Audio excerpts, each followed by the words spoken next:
introduce the chair of our last session, the Honourable Fran Wilde, who I come from Wellington, so Fran needs no introduction at all, but she's the chair of the Greater Wellington Regional Council. Thank you, Fran. Thank you very much. Once again, tēnā koutou katoa, ngā mihi atu kia koutou mā kua tai mai, kanui te hari ki te tūtaki ia koutou I tēnei wā, nō reira tēnā koutou tata. I hope this session and our wonderful panellists, we've got Sam, will, with their focus on people, will be able to draw together a number of the themes of the conference.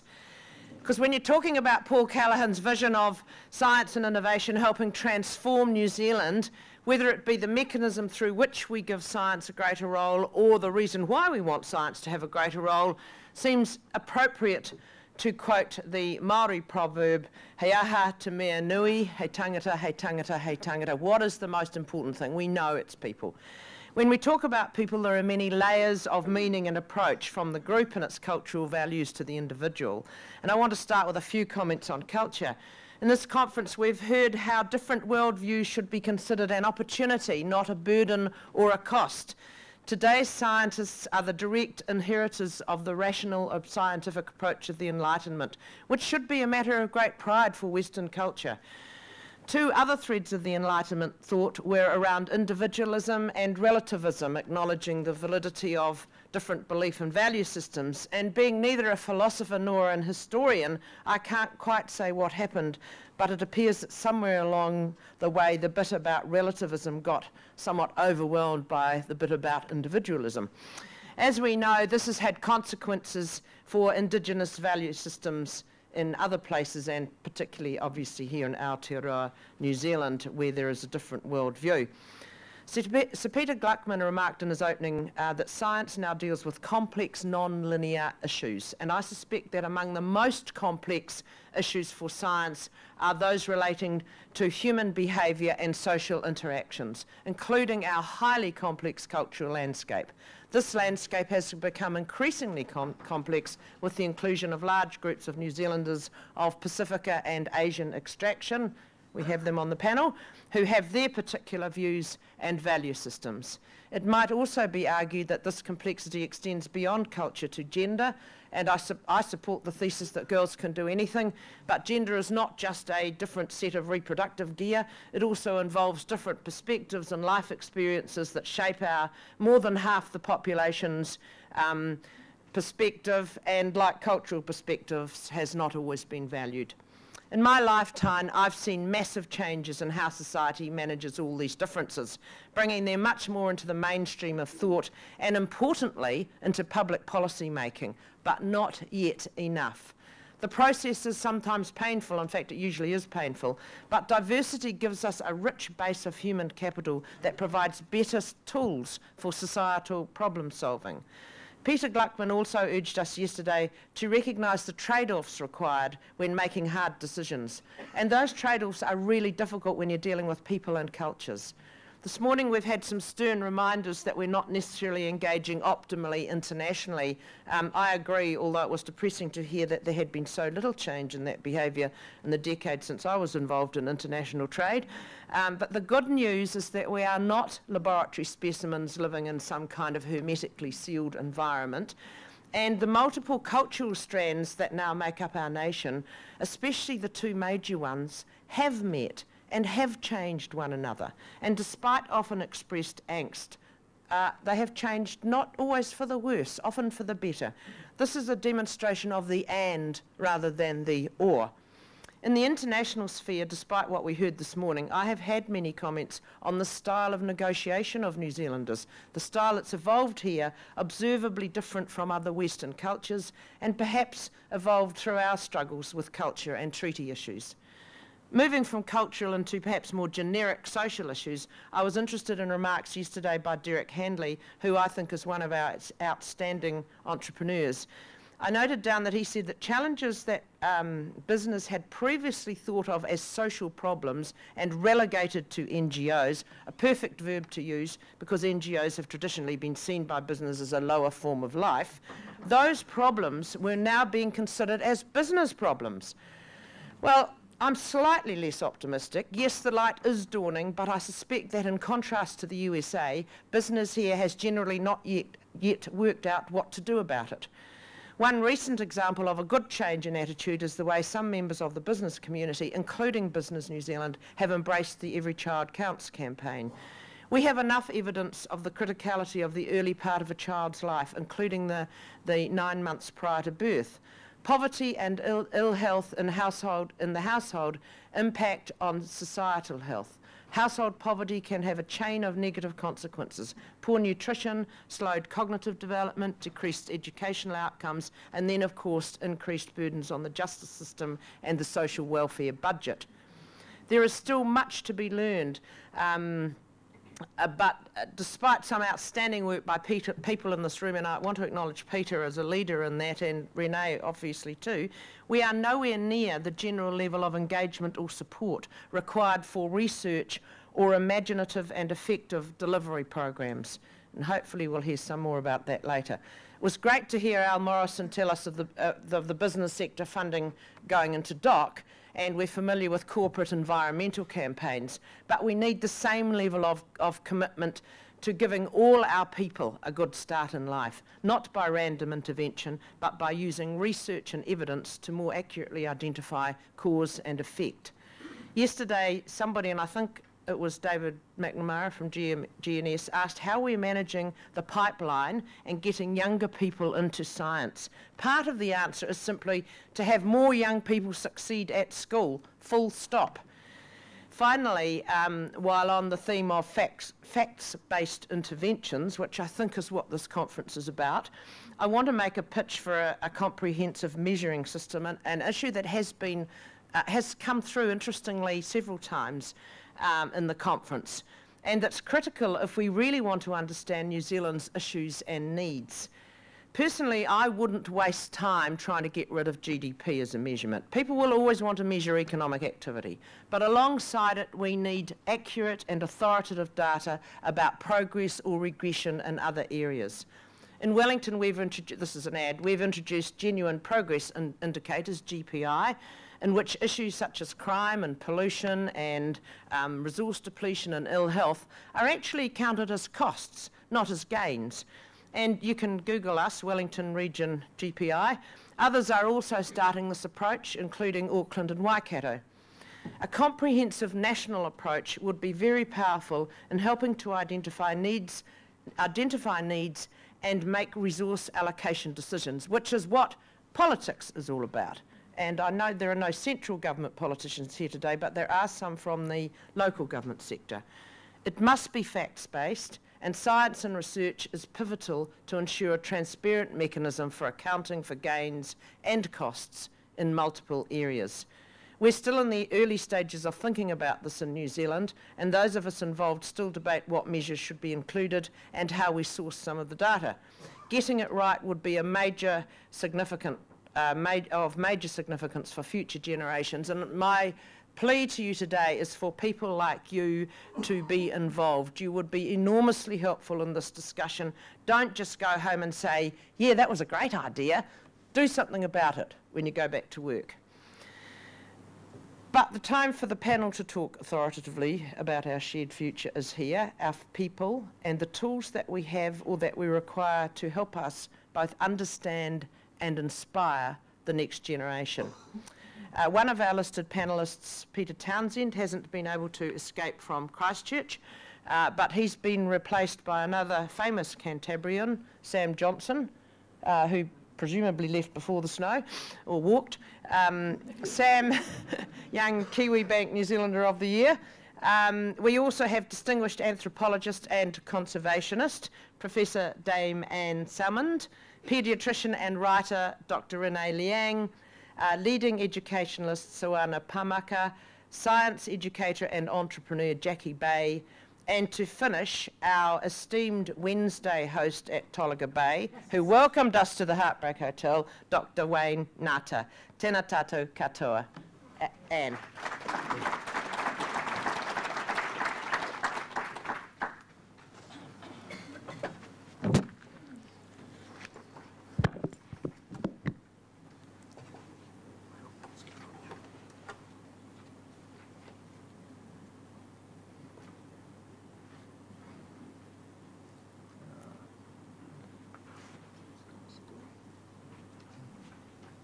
Okay. Ia ko rangatira tēnā tātou katoa. The other night, at the opening, the landings session, I talked about the exchanges in Tupaia's cave in Tamaki Bay in Uwawa, where the high priest from Ngati Ira, the local tuhunga, or knowledgeable experts, and the Royal Society artists and scientists from the Endeavour sat down and talked. The first gatherings of this kind in New Zealand. And here we are again. Today, I think we have a great deal to learn from those exchanges.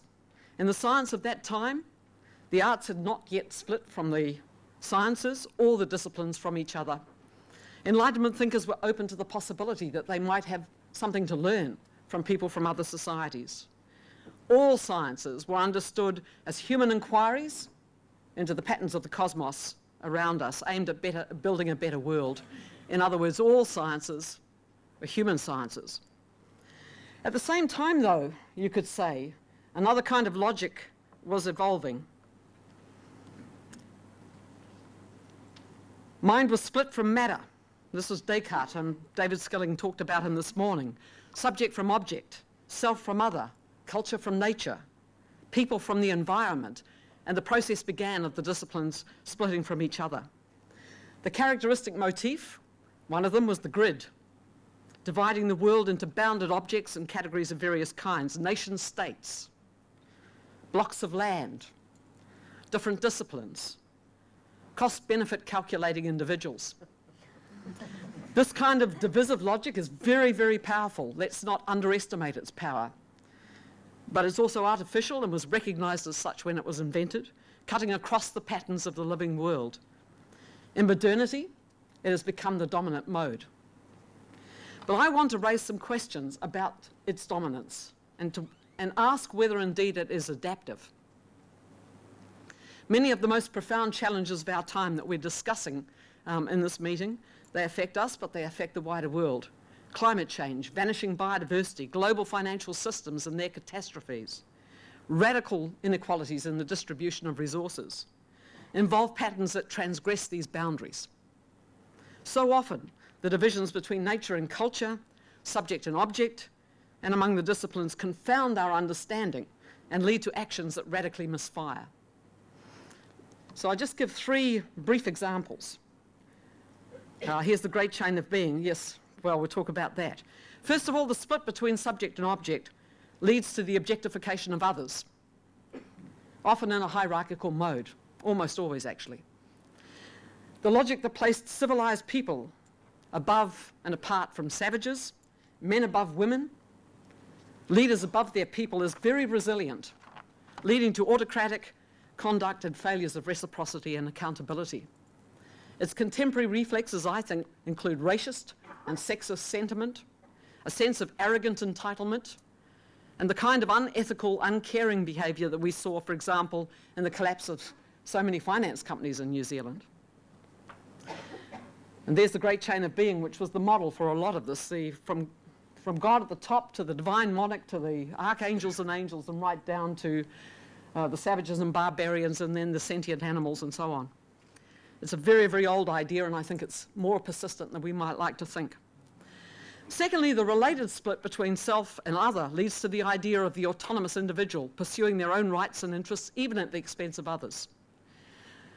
I want to say that this cuts across, in my opinion, one of the key adaptive advantages of our species. As Homo sapiens, we are social animals, able to think and communicate through language, forge strategies, and combine our efforts to achieve them.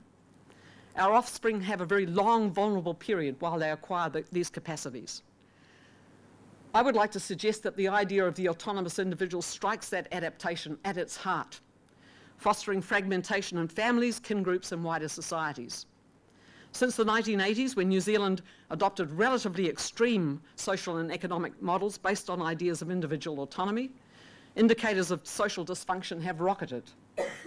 Child abuse, educational disparity, high rates of incarceration of young people, child poverty, high rates of youth unemployment, debt, and suicide.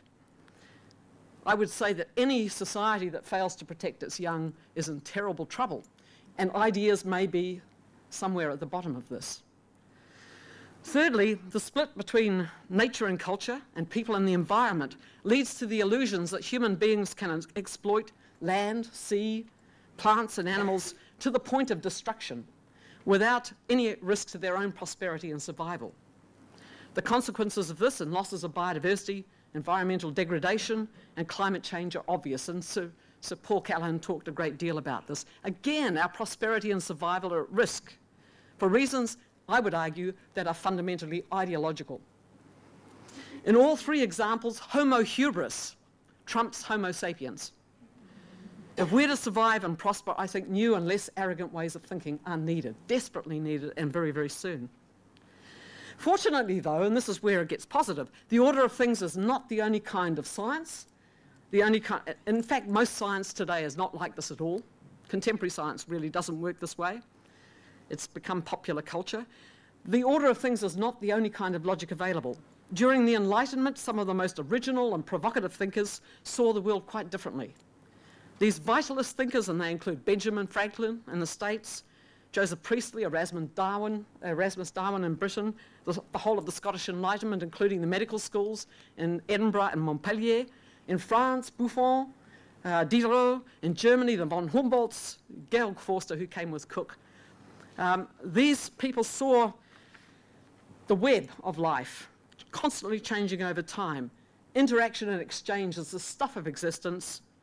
Complex networks of relations dominant. I would call it the order of relations, in contrast to what you might call the order of things.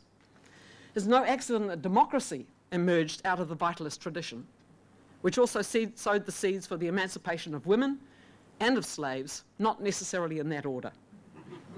And I'm minded of Virginia Woolf, who said, for most of history, the great writer, for most of history, Anonymous was a woman. And in some of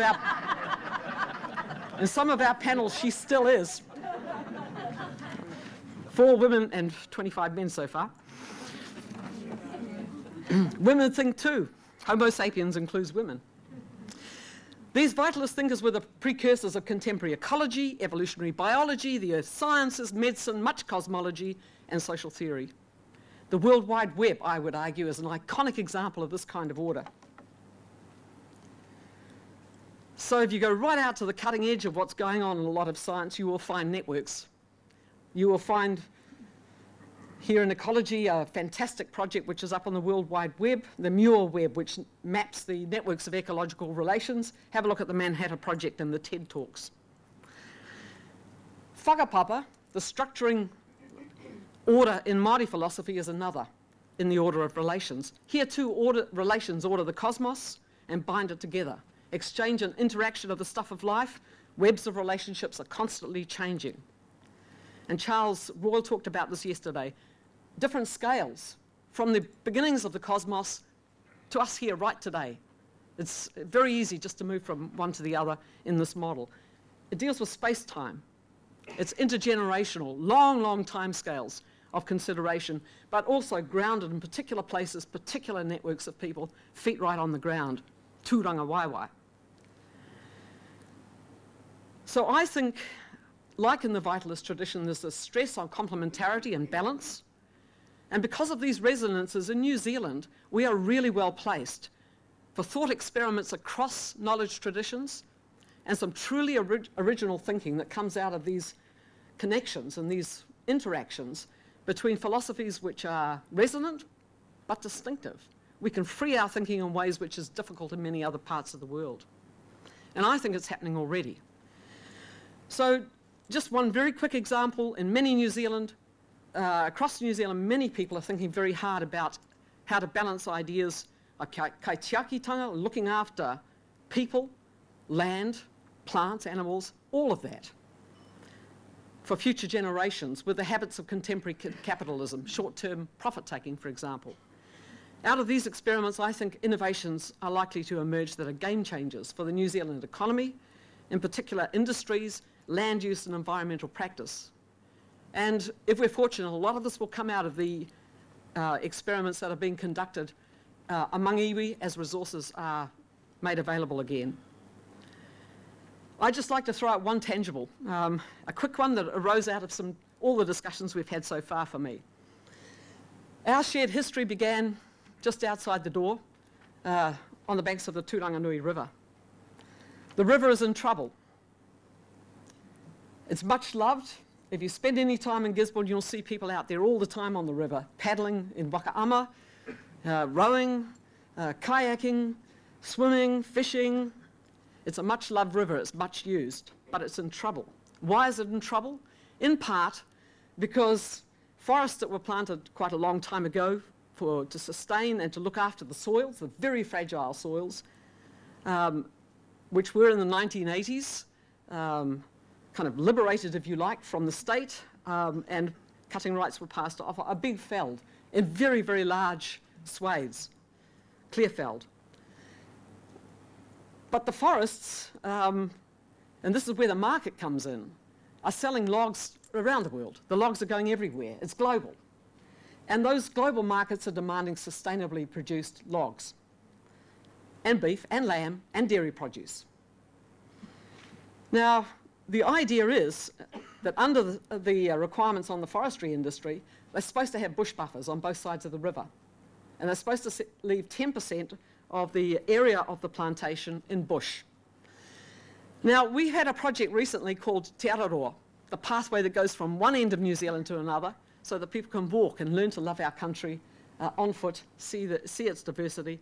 I'd like to propose an idea which links up with Paul's idea of pest-free New Zealand, but it's about people as well. Te Awaroa, the long, long river.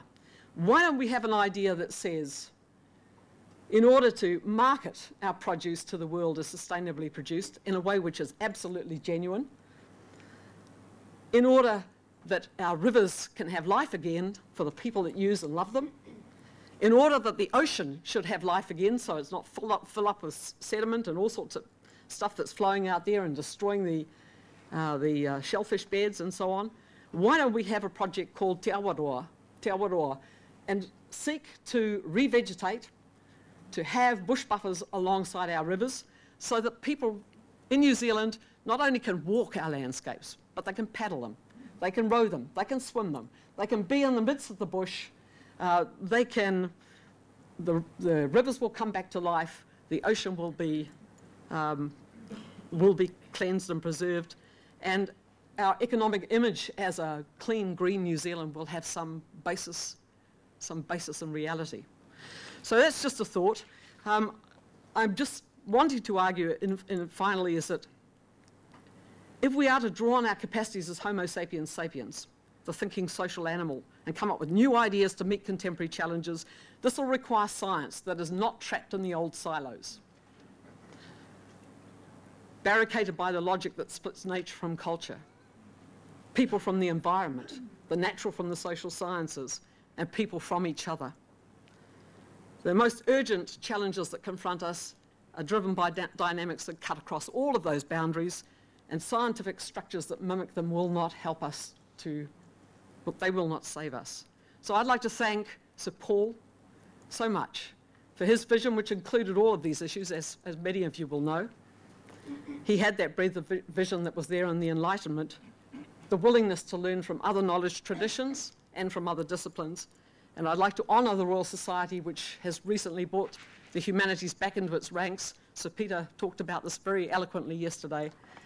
I think that we are now being led in a new direction, in the direction of a new enlightenment. Kia ora.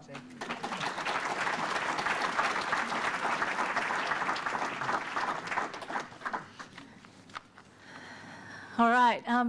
As most of you will have noticed by now, I've got a little private science project on the go, and I'm really, really hoping the results won't be delivered until I get back to Auckland. And as a mum-to-be, I've got lots of questions. You know, what is my child going to be like? Will she have her father's nose? And the big question, you know, what will she be able to achieve as a child and as an adult?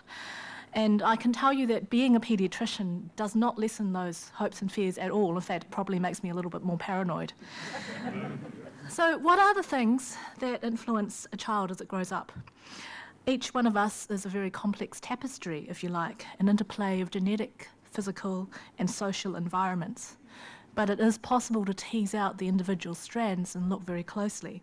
And that's my very subtle segue into talking about how we can use science to understand New Zealand's greatest resource, our people. I'm going to talk about longitudinal studies, and I'd just like to explain a little about what longitudinal studies are for those of you who haven't come across them before. We've been talking about ecosystems, but I like to use something I call the onion model.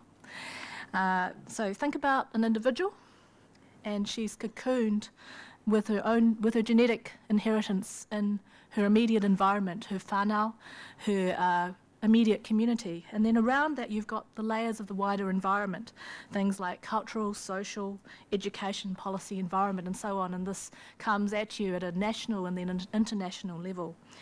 And then think about this onion changing over time as the child grows into an adult, for example. So now it, of course, looks a bit more like a wobbly leek. And you can use the same, and of course you can use the same model to look at changes through generations or changes in a whole population. And a longitudinal study is very, very good at looking at this change over time in a population. It is, of course, incredibly complex, it's expensive, it takes a lot of time and patience, but it does give us incredible depth and the potential to find those patterns which can allow us to answer questions. Questions like, what are the factors before birth that influence health in adulthood? How do we make sure that children achieve their full potential, for example, as scientists or, failing that, economists? What factors give families the resilience and the ability to cope with adversity? And this is a type of science that New Zealand is already very good at. Data from the pioneering Aitanga and Dunedin studies, which are now nearly 40 years old, influences health and policy around the world and is world-renowned. And growing up in New Zealand is where I've been involved as a researcher, is the newest of those studies. It's following approximately 7,000 New Zealand children and their families from before birth to when they are adults. And our kids are now between 2 and 3 years old, so we've got a little way to go. It has several very unique qualities, and I just wanted to talk a bit about them today. One of them is that we're one of very few longitudinal studies around the world to look at dads as an integral part of the family unit and the environment around the child. It seems amazing, but we are actually quite unique in looking at that very closely. Another is that our families reflect the diversity of New Zealanders today. So we're looking at different socioeconomic strands, we're looking at urban and rural mix, and most importantly, and I'm very proud of this, we're looking at the cultural mix. So our cohort is broadly generalisable to the New Zealand population and proportionally represents Maori, Pākehā, Pacific, Asian and other ethnic families. And appropriately, many of our kids are mixed ethnicity. The reason this is so important is that I think New Zealand is quite unique in that it sits on a fault line, as it were, where many traditions and cultures are currently colliding, interacting and influencing each other. And if you'll forgive the earthquake analogy, Sam, we're stable enough to study those aftershocks as well. So it's really important that we can take this opportunity to look at this and to give that information to ourselves and also to the rest of the world. Our research team is also very diverse. So we come across from many disciplines, from health, social sciences, education, culture and humanities. And we're also including very many different New Zealand universities and centres of excellence. So we can use ideas and links from across the whole network. Finally, and most importantly, growing up in New Zealand operates under a kaitiaki principle. We see ourselves as guardians of the data that we collect for the benefit of all New Zealanders. From the beginning, we've seen ourselves as being in collaboration with families and communities, and with a responsibility to report back to those groups, as well as to the wider research community and to government. A key aim for growing up in New Zealand is for important findings to translate into real action. Growing up in New Zealand is also part of an international network of longitudinal studies, and yes, we do get on planes and go talk to people, and we actively collaborate and exchange skills, and I can tell you that the people overseas are pretty excited about what potential we have for finding stuff. So how can a study like this contribute to the conversation about making New Zealand a better place for all of us? Well, we're only just out of nappies, as it were, but already we have a few things to say. The data generated is enormous, and we're still working our way through it, so I'll just give you a little bit of a taster. Firstly, the study confirms that New Zealand society and family structure are changing very fast. 1 in 3 New Zealand children have at least one parent who's not born in New Zealand. The traditional nuclear family model is less and less the case. Nearly 24% of mothers live with extended family, and as you might expect, this varies depending on their cultural environment. And most mums now work before and after the baby is born, and only half the families own their own home. But despite this diversity, New Zealand parents share similar hopes and dreams for their children. Most parents want their children to grow up healthy and happy, to learn to value their own culture and that of others, and to be able to realise their own dreams as well as contribute to their community.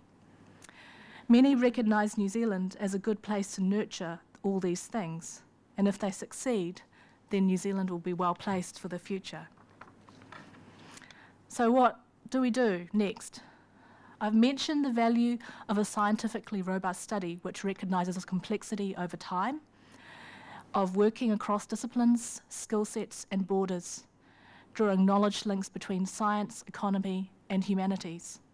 I've mentioned those words we've heard a lot this week: communication, collaboration and community. I'd just like to add one final word, and that is translation. Translation into policy and action, but also importantly, as we've heard this morning, translation into general knowledge so that our greatest resource, our people, which is you, me, and my baby, can take the future into their own hands. Thanks.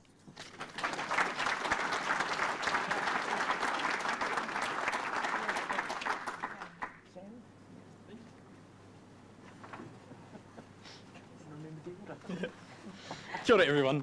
Firstly, a big thank you for having me here today, and I'm very sorry you've been shortchanged, as I'm not Peter Townsend, and nor am I trying to be, but it is a true honour to come and say a couple of words to you today. I'm going to speak today about the skill of being unskilled, otherwise known as underqualified or unqualified, because I'm not a graduate and I'm not a scientist in any sort of sense of the way that this conference has been framed over the last couple of days. I've been stuck in Christchurch just because of the snow, not the earthquakes, and have been watching it online, so it's been incredible to be a part of from that. Firstly, we'd actually like to take issue with Fran, the way she worded Peter's absence from today, in that he couldn't escape from Christchurch. Because for me, you know, Christchurch is a place that people always talk about it as a place that people need to escape from.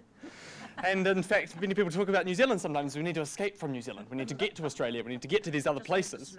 But, yeah. The snow in Christchurch is certainly, you know, it's, as some have said, the icing on the quake. And I laughed a lot yesterday when I heard that. Apparently it's a very old joke, and I'm just not very cool. But it was...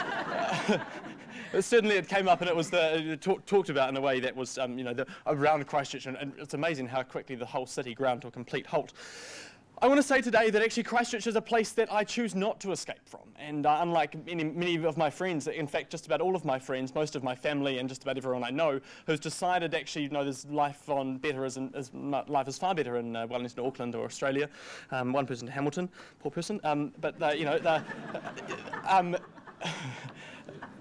it's an incredible place to live right now, and it's an incredible place to live because of the opportunity that exists there, and because of the way that in a way that the whole city's just been shaken, literally in every sense of the word. You know, when you hop off the phone to a call centre operator who just won't let you change the power bill account because your name's not the right one on the list or something, and you just want to shake the whole company and say, you know, come on, this is just a practical thing. Let's just do practical things. Let's just get stuck in here and make a difference. We are in this most incredible position in Christchurch that we can actually do that. And we have this platform, this platform of sort of a blank canvas where we're able to be very flexible. 3 things today that I wanted to touch on over my experience with the Volunteer Army over the past year and a half, and with Christchurch, and sort of having, through my community board role, a bit of an insight into the inner workings of the City Council in Christchurch, and all those sort of lovely things. The incredible ability Kiwis have to give, our propensity to give is so high, and I think it's something we need to capitalise on a lot more. Secondly, the skills that already exist in New Zealand. The skills, whether it's people or technology, and the way that those things can be embraced to such a high level. And thirdly, the need, I think, to make sure that we're actually speaking the same language in New Zealand. So firstly, on propensity to give. After the earthquakes, we saw this incredible untapped energy. Everyone wanted to help. Everyone from around the world and around the country wanted to give to Christchurch. But there were very few platforms in which to do that. And it sort of showed the way that anyone's skills, no matter if you were completely qualified in civil defence emergency management, or you were someone like me who was told to stay at home on the first day because I wasn't trained, that actually our skills are all unique. And I think it's a major thing we've got in New Zealand to try and make sure we're utilising these skills, and empowering the young people particularly, and letting them know that actually your skills are so valuable, and that your opinion is just as valuable as someone else's opinion, no matter how qualified or what sort of level of the world they are on. Because they're just people at the end of the day. People are just people, and their opinions are opinions, and that's your idea, and that's actually perfectly legitimate. And certainly the journey I've been on has taught me that actually my opinion is as valid as someone else's, but that's because it's my opinion. If you'd asked me that 2 years ago, I would never have said my opinion.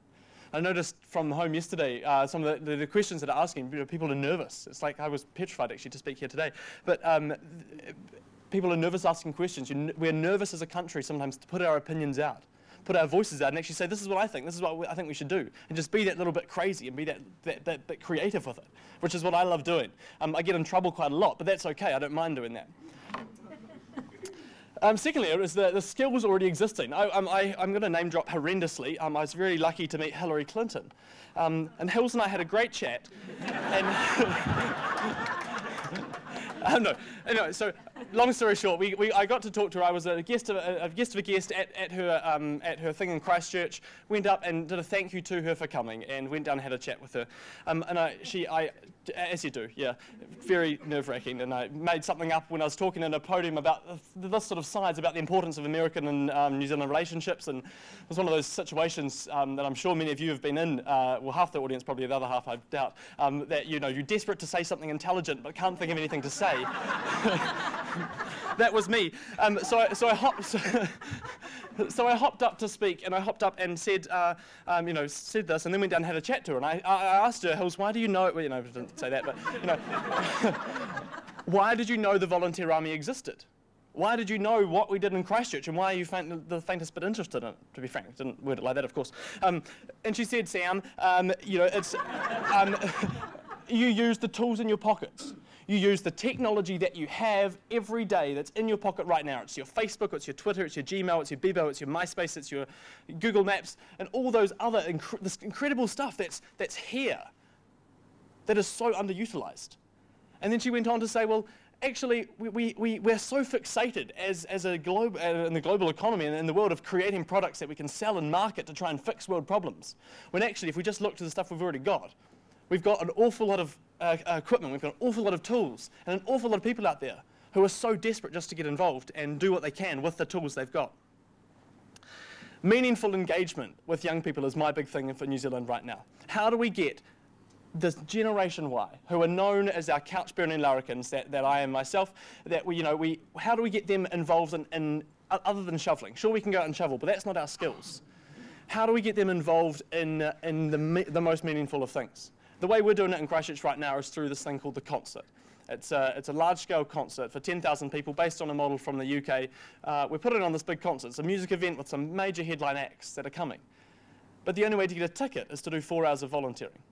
You can't buy a ticket. You can't pay for it. It's we're trying to reteach the way that the value of that money. What is money? What is your time worth? And it's something that I think we need to tease out and explore a lot more in New Zealand. What is a person's time worth, and actually giving them, empowering them with that value. Thirdly, through the And my third thing about speaking, are we speaking the same language? Through the volunteer army work, a lot of my team got really, really frustrated with the council, with the government, with civil defence, with Ministry of Social Development, with all these different ministries, because they were dealing with these people who were just doing their jobs. And I said to them, look, you can't get frustrated, you actually need to understand where they're coming from. They've got this delegation to do their work, and that's the job they do, and they've fulfilled this description, and they're actually doing really well at it, but they just don't have the capacity to build and stretch that in new ways. And for me, it was saying to them, actually, you know, just think of we speaking the same language. Let's work with this authority, let's work with this institution to try and update them into our way of thinking. Teach them how to use this technology that actually scares more people than use it. And that's one thing that sort of hit me. Talking to some major sort of CEOs and big people, famous people around the world, they're like, you know, we're actually more scared of your generation because what you can do in a heartbeat, quicker than we can arrange which room to have our meeting in. And, you know, I think of that, I think of meetings, I think of AGMs, and the things I get asked around the country now, you know, how do we get young people involved? I'm like, well, don't have a meeting, don't have an AGM, and don't invite them to anything boring. Actually, they... We like fun. We are an instantly gratifiable, if that's a word, group of young people who just want to get stuck in and do things. How do we create these things that they can get stuck in and do straight away and actually feel like they've made an instant impact, and then they can walk away and carry on with their lives? They can carry on tweeting. But what do we do to make them do that, and how do we make it happen? I think it's a really interesting question, and I think it's in small stages. We need to get them to do something, do one little thing, and make them feel really good about that. So with our concert, they do 4 hours volunteering and do something that actually doesn't make much of a difference. But from that, they're developing a whole mentality, a culture around volunteering, a new wave of volunteering. It's not this thing that Nana did on a Sunday afternoon. It's actually what we all do, because it's a part of giving back to the country that we love. So just in closing, Christchurch for me has incredible opportunities ahead of it. It's an incredible place to live, and it's got so much going for it, I think. It's just so exciting. But we need to find ways, and what we're so desperately searching is to find ways that we can use our voice, that we can really be creative and be a bit crazy and just get stuck in and do things. And I think there's an amazing platform there, and I'd just like to offer a very heartfelt thanks to many of the people in this room and your friends and networks and colleagues who have supported us and continue to do so. Despite the snow, it's freezing, despite the, everything else that's happening there. It's an incredible place to be. Final thing, my favourite TED talk is by a guy named Ken Robinson, who does an amazing talk who many of you would have seen called Creativity in Education. My biggest thing for New Zealand education and for our future, I think, is around embracing our education. He talks of 2 concepts that I love. Well, firstly is your recovery from education. I'm doing a law degree, and I've actually had a bit of a recovery from it halfway through, because it sort of just knocks down every bit of creativity you have into what you're actually meant to, into what you are told, what society tells you should do. The second thing is around just being creative, and it's a really empowering and incredible talk, and I would encourage anyone to have a watch of it and listen to it. And he tells the story of the 3 wise men: gold, frankincense, and myrrh. Right? Probably going over time. Sorry. First kid comes out and says, "I've got the gold." Second one comes out and says, "I've got the myrrh." And the third one comes out and says, "Frank sent this." And like, Frank sent this. I mean, who knows what frankincense is anyway, right? I mean, it's kids. My point, when we're little, when we're young, you see kids with their energy, with their creativity, they don't care about permission. They don't want permission. And my thing for Christchurch is, actually, you don't have to ask permission for just about anything you want to do. You can do an awful lot without permission. You don't need to have the council involved. You don't need to have Sarah involved. And you could ask your parents and just go and have fun, make it happen. Try hard, fail often. And I think it's an incredible thing. Be creative and really embrace those ideas. And for me, being crazy and just utilising the skills and networks and people that we have around us and realising the importance of those people and what every individual has to offer makes me incredibly excited about the future of New Zealand and why I choose to live in Christchurch. Thank you so much.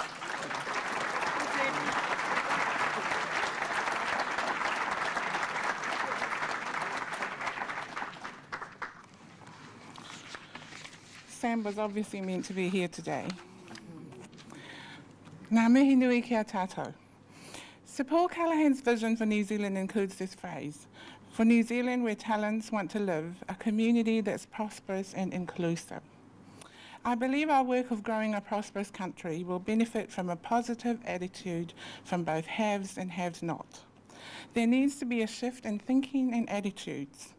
We are all members of the same community, the same country, and it is in the best interest of our children that they and we have a better understanding of all the sectors in our country.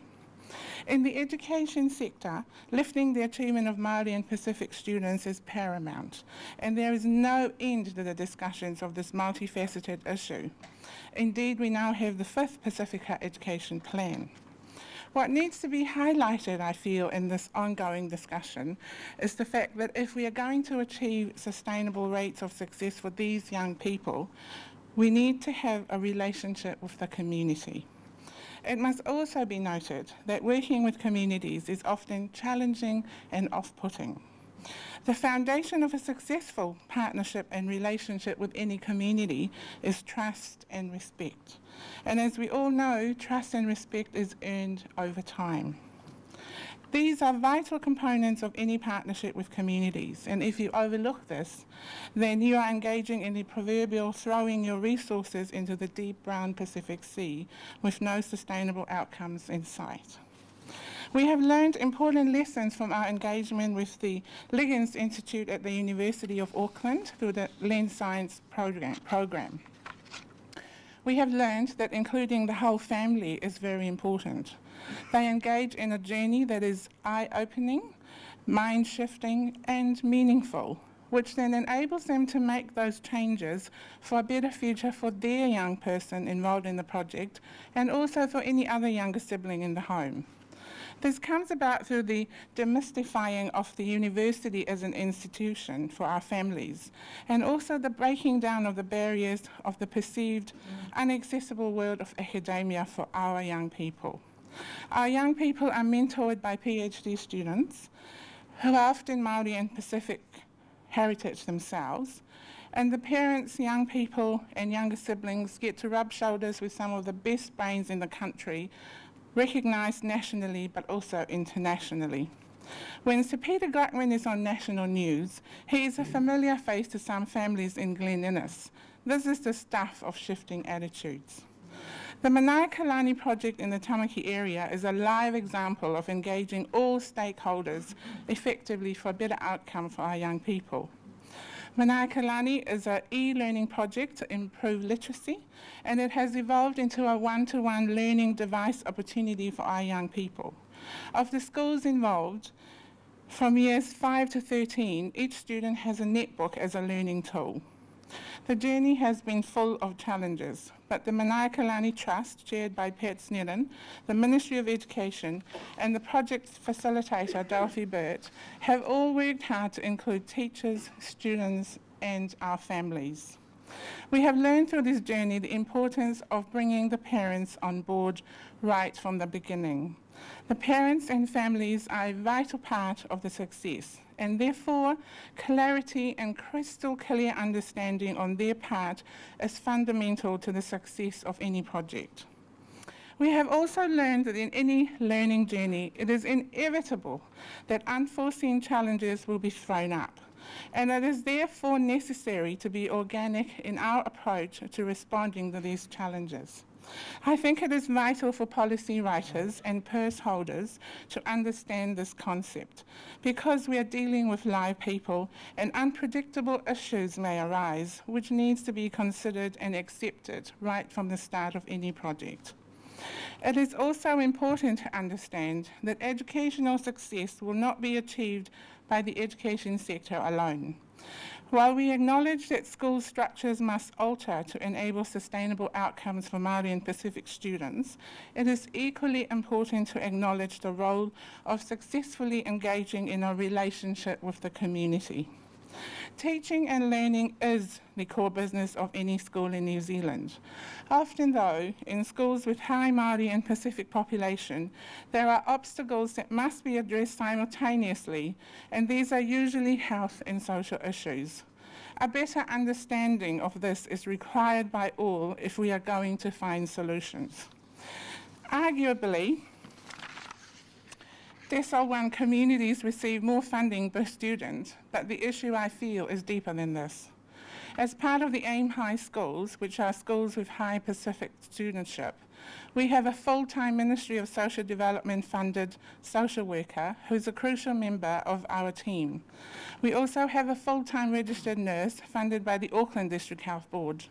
Our nurse provides much needed services, which includes the seasonal battles with chlamydia, rheumatic fever, teen pregnancies, and the all year round skin ailments. Finally, I would like to appeal to the non-Brown communities of New Zealand for a shift in your thinking, which will come about with a better understanding of the challenges faced by the less fiscally abled members of our country. You cannot gain a better understanding of the situation through what you learn from the media. I invite you to visit any of our schools in our low decile communities and gain a better understanding of the people and their challenges. In fact, I thought this morning to invite you to come and spend your 3-month sabbatical in Glen Innes in a Housing New Zealand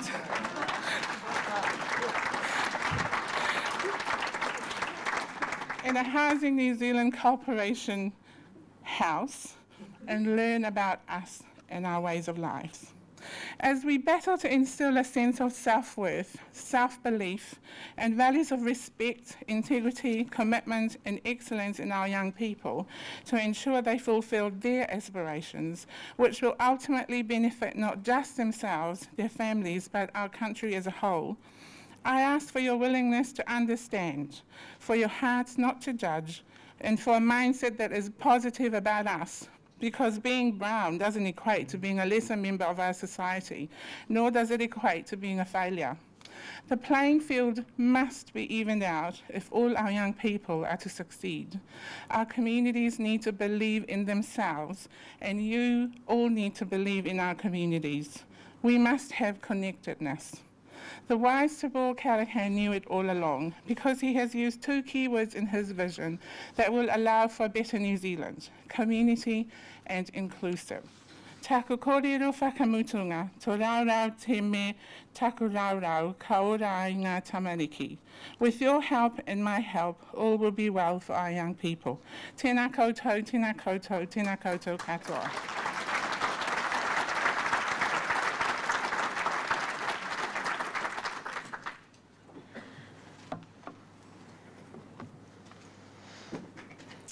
Kia ora tātou katoa. Thank you so much, Soana, and I hope that someone by the end of the day has volunteered to be the first person to take their sabbatical in Glen Innes, and LENScience will support you to create the science education connections with Tamaki College. And I'm absolutely serious about that, and I think that Soana is right. There's a lot of New Zealand that maybe a lot of the science and the academic community don't understand. But back to our future and our people.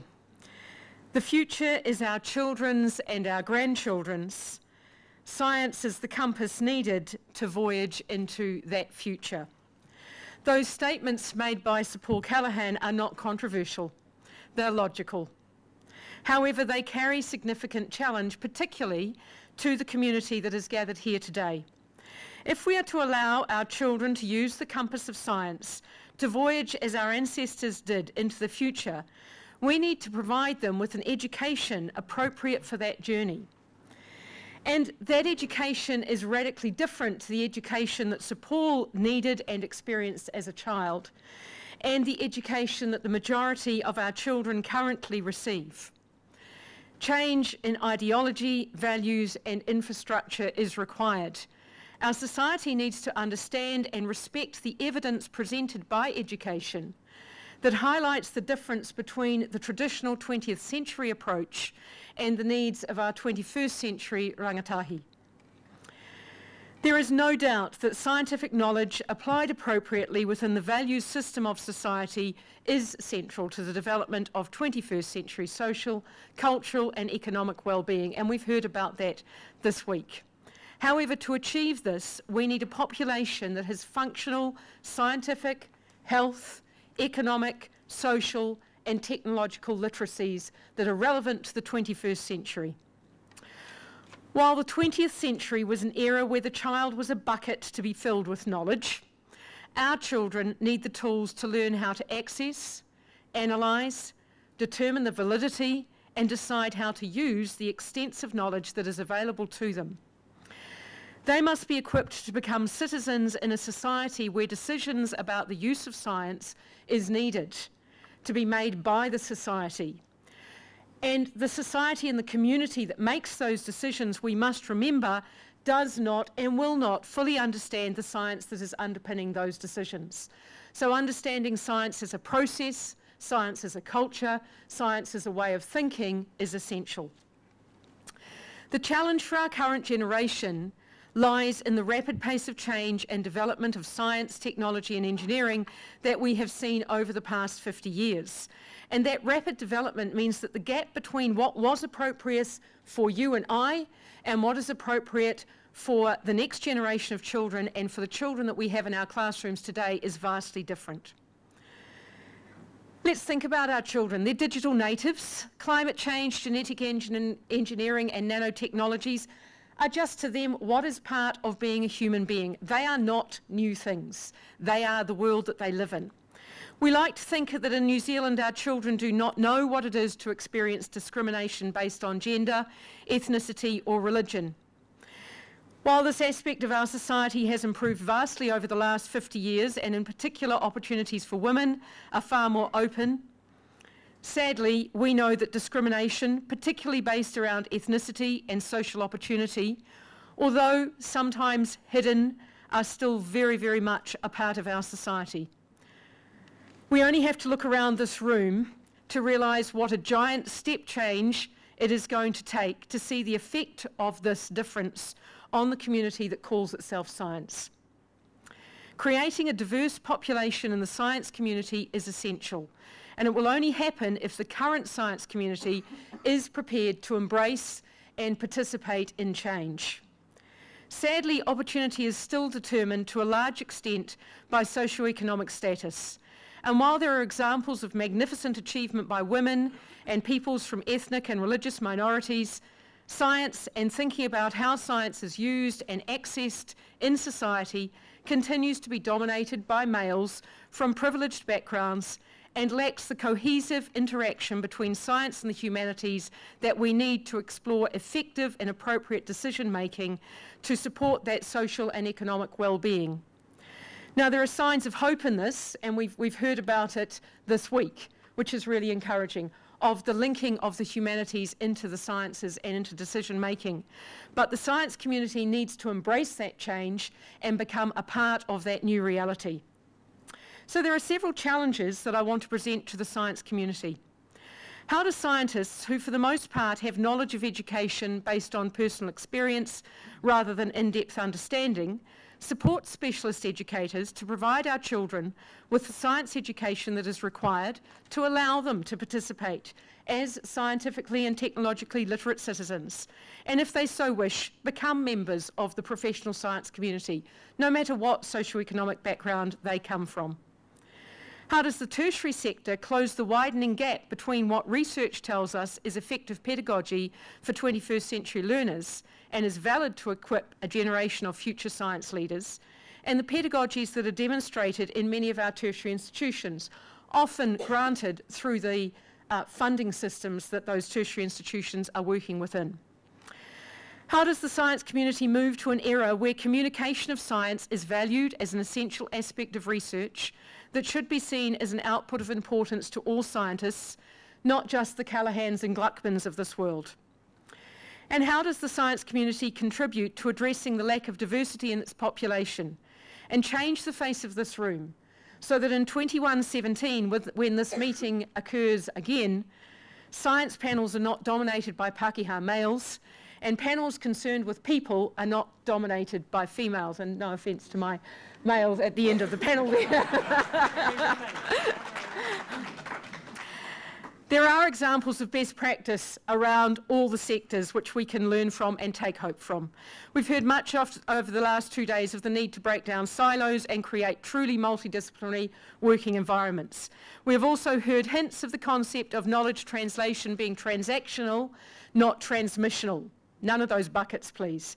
By this I mean that the process is one in which the science community learns that there is knowledge on both sides of the equation, and that an effective equilibrium in which science knowledge is applied will result from two-way discussion, collaborative learning between science community and the community interested in utilising scientific knowledge. And the Alan Wilson Centre and the Hauiti and Tolaga Bay communities have demonstrated this beautifully, and what a wonderful model that you have there. Growing up in New Zealand is similarly demonstrating the value of collaborating with the community. If the science community is interested in a society that values science, the science community needs to value people and needs to value education. The Liggins Institute and National Research Centre for Growth and Development took a very brave step 5 years ago and asked expert science educators to join their ranks so that they could work effectively with schools to link into communities, to share their knowledge, explore how communities might use knowledge, and contribute towards breaking down some of those very real barriers that prevent people from all communities from participating with and in science. The result is that through this very real interdisciplinary communication and collaboration, everyone has gained, and importantly, stories of science have been used to allow 21st century rangatahi in 200 New Zealand schools to develop science and health literacies that will support them in this new world to be future-focused 21st century scientifically literate citizens. We're not there yet. Many of you in the room have participated in this program. However, until our systems recognise the value of such collaboration, the value of the role of interaction between scientists, educators, schools and the community, we will continue to struggle to fund such activities and will continue to see our society fail to meet its potential and fail to see science contribute to its potential. Education must be valued, connected to society, connected to science, connected to the individual, the whānau, and the group. Education is an investment in our future. Creating the potential for scientific and technological literacy is essential investment in the long-term future of New Zealand. Kia ora, thank you.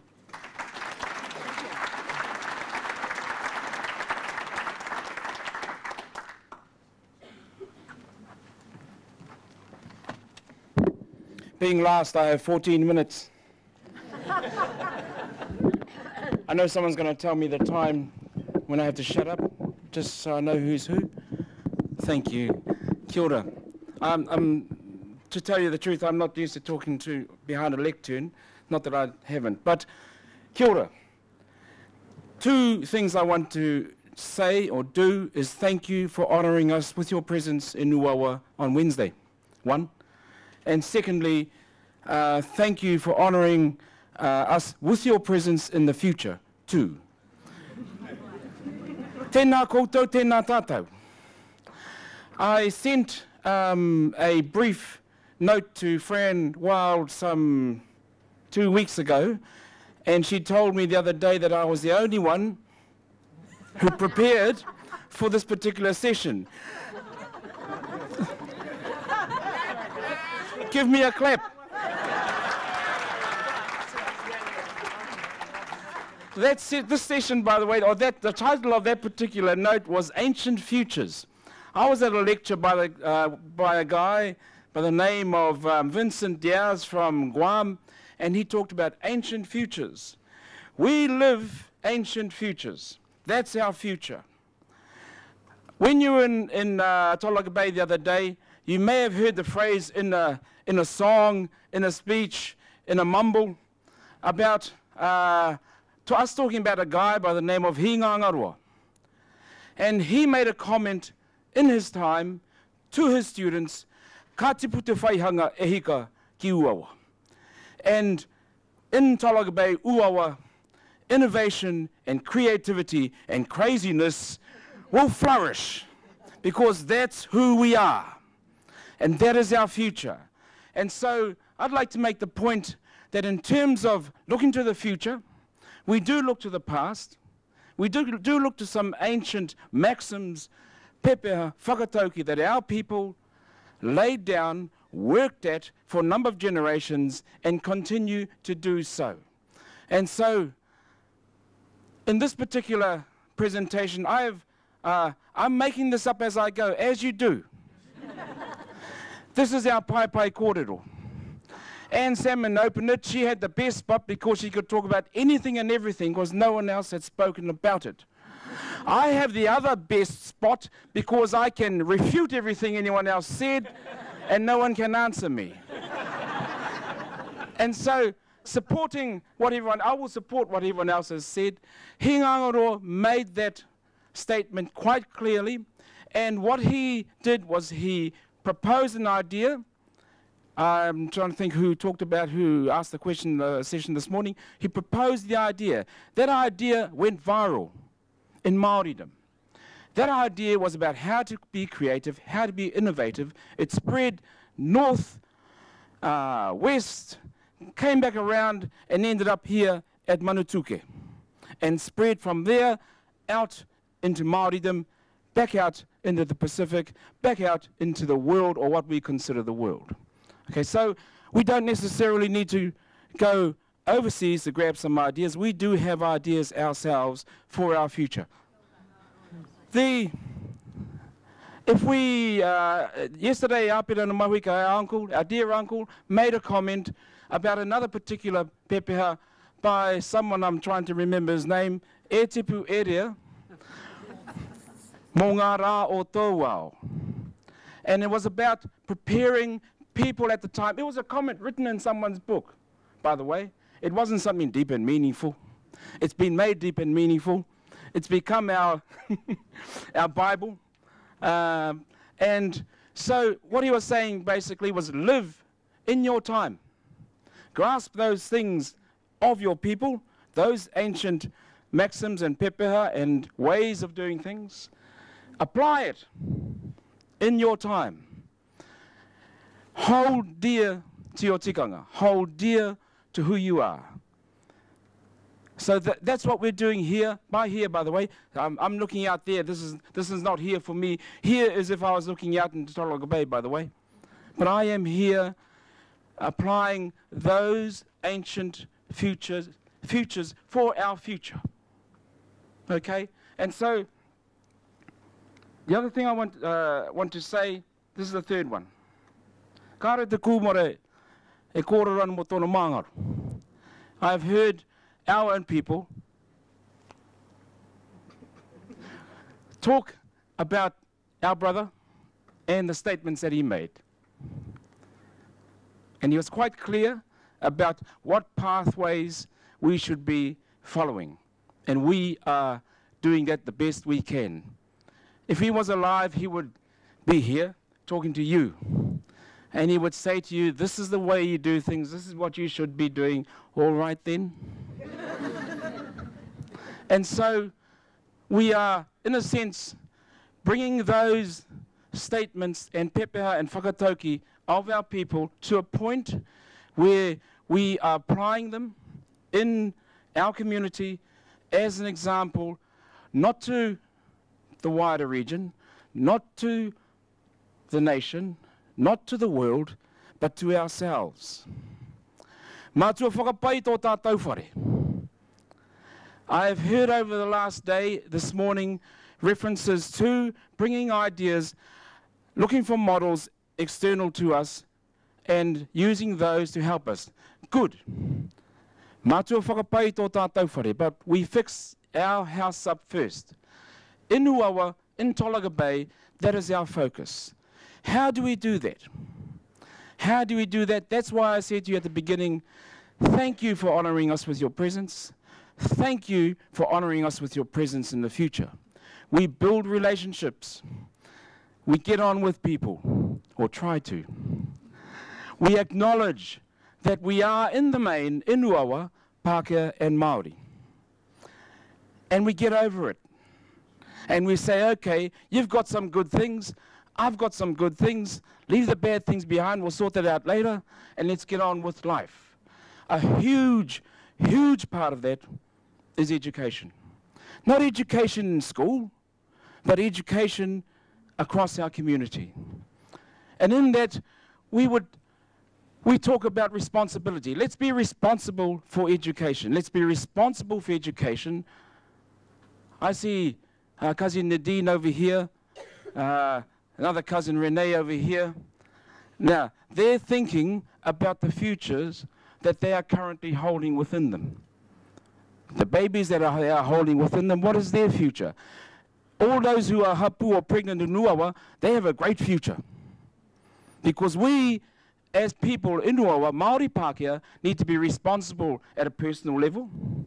And you can understand that. Those of you who are here who have kids, at a parental level, at a family, a whānau level, at a community level. And so we do things to highlight those positives, like inviting a whole lot of scientists and academics and politicians and Sir Peter Gluckman to Uawa. Okay? And on Wednesday, you heard a number of speakers. Don't worry about me. There were 3 little ones. 3 little ones. And I asked Costa Blackman's mother over here, I asked her this morning, what does Costa want to do? Well, he wants to be an astronomer now. Any astronomers in the house? There's one over there. What's your name? I'll send him to you. So we've got to take some responsibility about how we develop that interest through his life.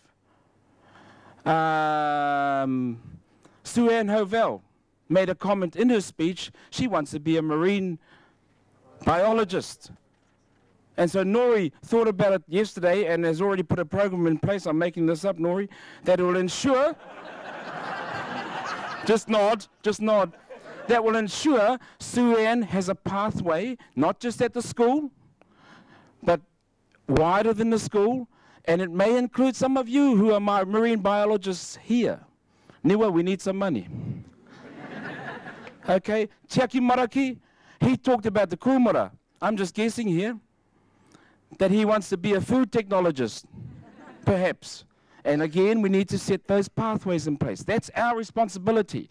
We do not look outside for that, but we do look outside for the relationships that to help support that.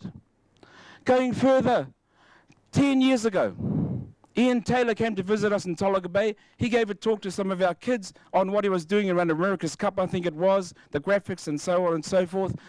I thanked him and I said to Ian, 10 years' time, our kids will kick your ass. I hope Dexter, Wadu over here, and Hataraka Gibson will do that when Ian comes to see us. Nori's arranging a visit now. Because Dexter and Hataraka are our Peter Jacksons coming up. They're not going to make Avatar 4, they're going to make Avatar 1. Right? And we're looking forward to that. We're looking forward to that. Someone mentioned over here that, I think from Foreign Affairs, that the big emerging markets are China, India, Brazil, blah, blah, blah. Who speaks Portuguese? Nori's daughter speaks Portuguese. So I'm sure there's a pathway. Nori's going to talk to her about this later on. Whether she listens or not, I don't know. But there's a guy here looking for someone who speaks Portuguese, because apparently there's a big population there to sell to. What can we sell them? Not sure yet. Kumara. Hoiano. And yet this is our community, and you can say I'm just making this up. Kelly here has brought us together in terms of Uawa to host you, to ensure that we engage with you, to ensure that our future in Uawa is solid and we have pathways to follow for that. We need to keep her on. Mere. Kia ora. I'd like to thank Te Puni Kōkiri. Really do. I'd like to thank the Puni Kōkiri for being there, not for this, not for the Transit of Venus, but for other things we've been involved in helping our community. Very much so. They happen to help us with the Transit of Venus as well, and we acknowledge that with the McDermott Institute, with Victoria University, and with the Royal Society. Ka nui ngā mihi. Hoeno, I think my 6-7 minutes is up. 2 more, okay. Just on that, I'd like to finish, and all you ones in here will know what I'm going to do, so you better move fast. I'd like to finish by saying when our particular tipuna Paikea left the shores of Hawaii, he didn't ask, oh, where am I going? Oh, what am I going to do? He said, I know where I'm going. This ocean belongs to me. I'm going that way, and I know exactly what I'm going to do.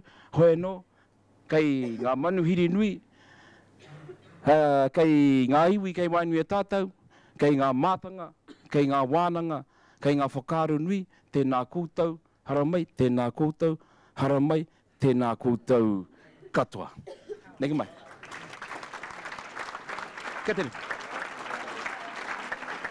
Tatahi karua katoru ka whaui a mai koe a whakahuati ake ko wai te whare nei e ko te kani ko wai te ko te ko kei runga ko pai kea whakakau pai kea whakakau he tipua whakakau he tani whahi ka upai kea ahu pakia kei te whiti ako e ko ka huti a te rangi e aito ure ki te tamahine a te whironui nā nai no roto tahe aue he koruru koe ko atahi karua katoru ka whaui a mai koe a just to use up the last minute nei o wai te ko te ko kai runga ko pai ke whakakau pai ke whakakau he tipua whakakau he tani whahi karu pai ke ahua Kei te whiti ako e koka huti a te rangi aue e ai tōre ki te tamahine a te whironui nānai roto tahe aue he koruru koe koro no, tēnei, oh, they're huffing and puffing now.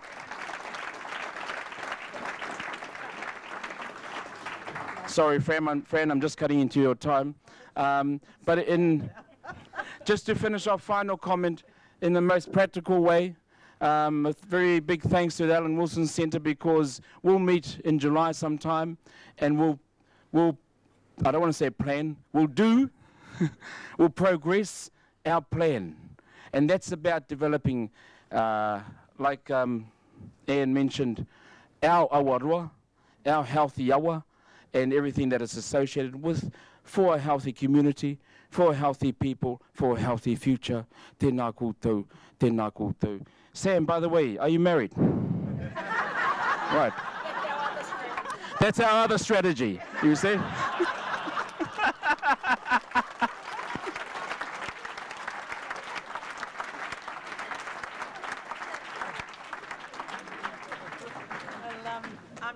Feeling that after that discussion's a bit redundant actually. But Sam, particularly you might want to go and contemplate the offer. Thank you all of those wonderful contributions which were quite diverse but had some common threads running through. So have we got people that would, yes, first up here, thank you. Kia ora koutou, Dan Hukuro, ngā pao te maramatanga. I just want to respond to Wayne's kōrero and then the tautoko that the team gave the other night in the tent. And Etu Lillian, we were talking and then we noticed behind us a little Kiwi Bank sign that said Community of the Year. So we sowed a seed and we spoke with Wayne and we said, look, would it be appropriate for us to perhaps nominate Tolaga Bay for that for next year? I see it's already been awarded for this year, So I'd like to publicly here, so if anyone's keen to support that, we'll sort out somehow, you can get hold of us, but that's our thank you to you guys. Place of the year. Right. So we'll sort out something that we can get some details to us, but yeah, we'll take the lead, and anyone wants to help, we'll get some endorsements and we'll get the mahi going, but that's our little token of gratitude to you. Kia ora. Even if you want to write a little story about your experience, or even on the back of your business card, to say I endorse this, or photos, or formal letters of endorsement, just whatever we'll take. Who do we send our stories to? Myself or Dan. And we'll maybe organise through, I'm nominating people jobs here, but maybe through there's an email distribution email list. address? I think we're on it already, so we'll Great. sort something out. But anyway, yeah, ngā mihi nui kia koutou katoa. Kia ora. Thank you. Kia ora. Hi, I'm Nicole Moram from the University of Victoria. There's been a really common thread running through the last couple of days, which we've heard reflected again today, about the importance of communicating the importance of ideas of science and of what we do. And I thought that today's panel really brought home the importance of communicating that message, not just to the wider public, but very particularly to students, to younger students. And I just wanted to share a couple of ideas that I had about how we might go about doing that, about bringing science and what we do in the universities to life for younger students. I started my career, my academic career in Cambridge, and we did a lot of work there. I was a Don or a fellow. You could choose which of those two gender-neutral terms you'd like to use. But we did a lot of work there on access, because we were trying to break down the perception of this was a place which you could only go to if you went to Eton. And one of the things that we did was go into low decile schools, and as a lawyer, I tried to bring to life what it is that we did, and I did that by taking scenarios, usually around a pub fight where somebody accidentally punches a policeman, and tried to get the students engaged in thinking about that and talking to their friends about how we might use tools to figure out whether you should be liable in a situation like that. And it was really fantastic to see how they came alive, thinking about a subject which was probably really quite mysterious to them before that point. And so the first suggestion, I guess, is that we can all do that, particularly scientists, not necessarily leave it to your university, but do it yourself. That's what we're trying to do in the law schools. I don't think many of you will thank me for that, because it means that people get encouraged to, even more lawyers are encouraged to come through. But that you can take it yourself as the enthusiast, as the person who's doing this stuff on the ground, go into the schools and talk about why it's important and why it makes you excited, and I found that was hugely rewarding. The second thing, just on the general question of turning us all into public intellectuals, is that I write on the law of privacy, and I do a bit of media work around that. It's particularly difficult because I'm usually having a crack at someone, but that media work, talking about your work, I find it very challenging. I mean, it's a difficult thing to do. As an academic, it's difficult to let go of your ideas and not have final editorial control over them. You're worried that you're going to look like a prat. You're worried that you're going to get something wrong. And I think that as institutions, we could maybe support people in doing that a little bit more. That media training really does help. I've had a tiny bit. I heard people tell me about how much control I can expect to exert, how to deal with journalists. And that maybe we could take some initiatives as institutions to support academics to communicate in the media in a way that's effective and a little bit less daunting. So that's just a couple of ideas around those. Thank you. Do you want to respond to that? I thought that was okay. Fine. Can I just make a response to that? Thank you very much. And it's wonderful to hear the enthusiasm of people to actually engage with schools. I think the one thing that I would say in response to that is please engage collaboratively. There's actually research that says that when kids are given those experiences of seeing something like that, they then drop into the everyday experience in the school. And so what's important is that it is collaborative, it is part of the full school experience, and that you collaborate with the school environment, with the teaching programs, so that the teacher who has expertise to actually bring your work to life in the school program and give it life, can actually give it life with longevity beyond when you're actually in that space. So thank you so much for your enthusiasm and your passion, and just take on board that you do need to be a part of the collaboration with the expert in that space. Right. Oh yeah, kia ora. Christian Schott from Victoria University as well. The first thing I'd like to say is that I'm an immigrant into New Zealand, so I wonder how I fit with this idea of, you know, making New Zealand an attractive place for talent to live. I'm hoping that encompasses obviously people from other countries, not just retaining brilliant talent in New Zealand. But I'm just curious, how many people here were not born in New Zealand? So there's quite a large proportion. And the 2 points I would like to touch on, and then if I can touch on another one, I realize there's a bit of train building here to train. Speak faster. Yeah. So yeah, I'm a Hamburger. I come from Germany, Hamburg, and one of the reasons that I enjoy being here and I really love being here is that it is a country that has a positive lifestyle, because there were a couple of comments over the last 2 days about, does New Zealand need to move away from being a lifestyle country to become a serious country? And I thought, wow, well, if any country in the world is considered as a serious country, it's Germany. And that hasn't always worked in its favor. I mean, scientists probably quite like to go there, but it's important to retain that element of people wanting to come here because it is a brilliant place to live, and we come here with a purpose, and we're hopefully contributing. But so it's and not or. Exactly, exactly. And the other thing about work to live was mentioned yesterday, which I think is an interesting one. I'm a strong believer. I live and then I work, and I try to work with a purpose. But I think it raises the issue that we also have to be careful that we don't become commodities, not just what we give out, and that we look after our relationships, after ourselves. The stress levels are incredibly high, nervous breakdowns, workplace bullying, which presumably is triggered by stress. I'm not a specialist in this area at all, but we have to be careful to also manage that. And particularly, we are fathers, we are mothers, we are brothers, sisters. We need to look beyond also how we interrelate with other scientists, how we project information to students, which is the other really important area, but make sure that this is balanced. And I wonder, because this hasn't really come up, how are we managing this? And at the moment, it strikes me that all of us are working more and more, working harder and harder, working faster and faster, because all of us have now smartphones, so we can, and we still end up buying them ourselves. That's the luxury of the job, and then work more. So how do we manage this, that we don't become stressed people and don't look after our own children, so that we can look after the children that we're hired to teach, those kind of tensions. And then the students, looking after students, we talked about internationalizing business, internationalizing people once they go into the workforce, all great things, but what about internationalizing our students so that they already go into the workforce with some of those bigger ideas, bigger experiences, rather than trying to retrospectively refit someone in a way. And I think there are great opportunities there, and for New Zealand it's a very important point. So a couple of things there, sorry. Work-life balance, anyone? I'd like to pick up on that. Not sure if that one's... Is this working? Yeah. Yeah, it is. Okay.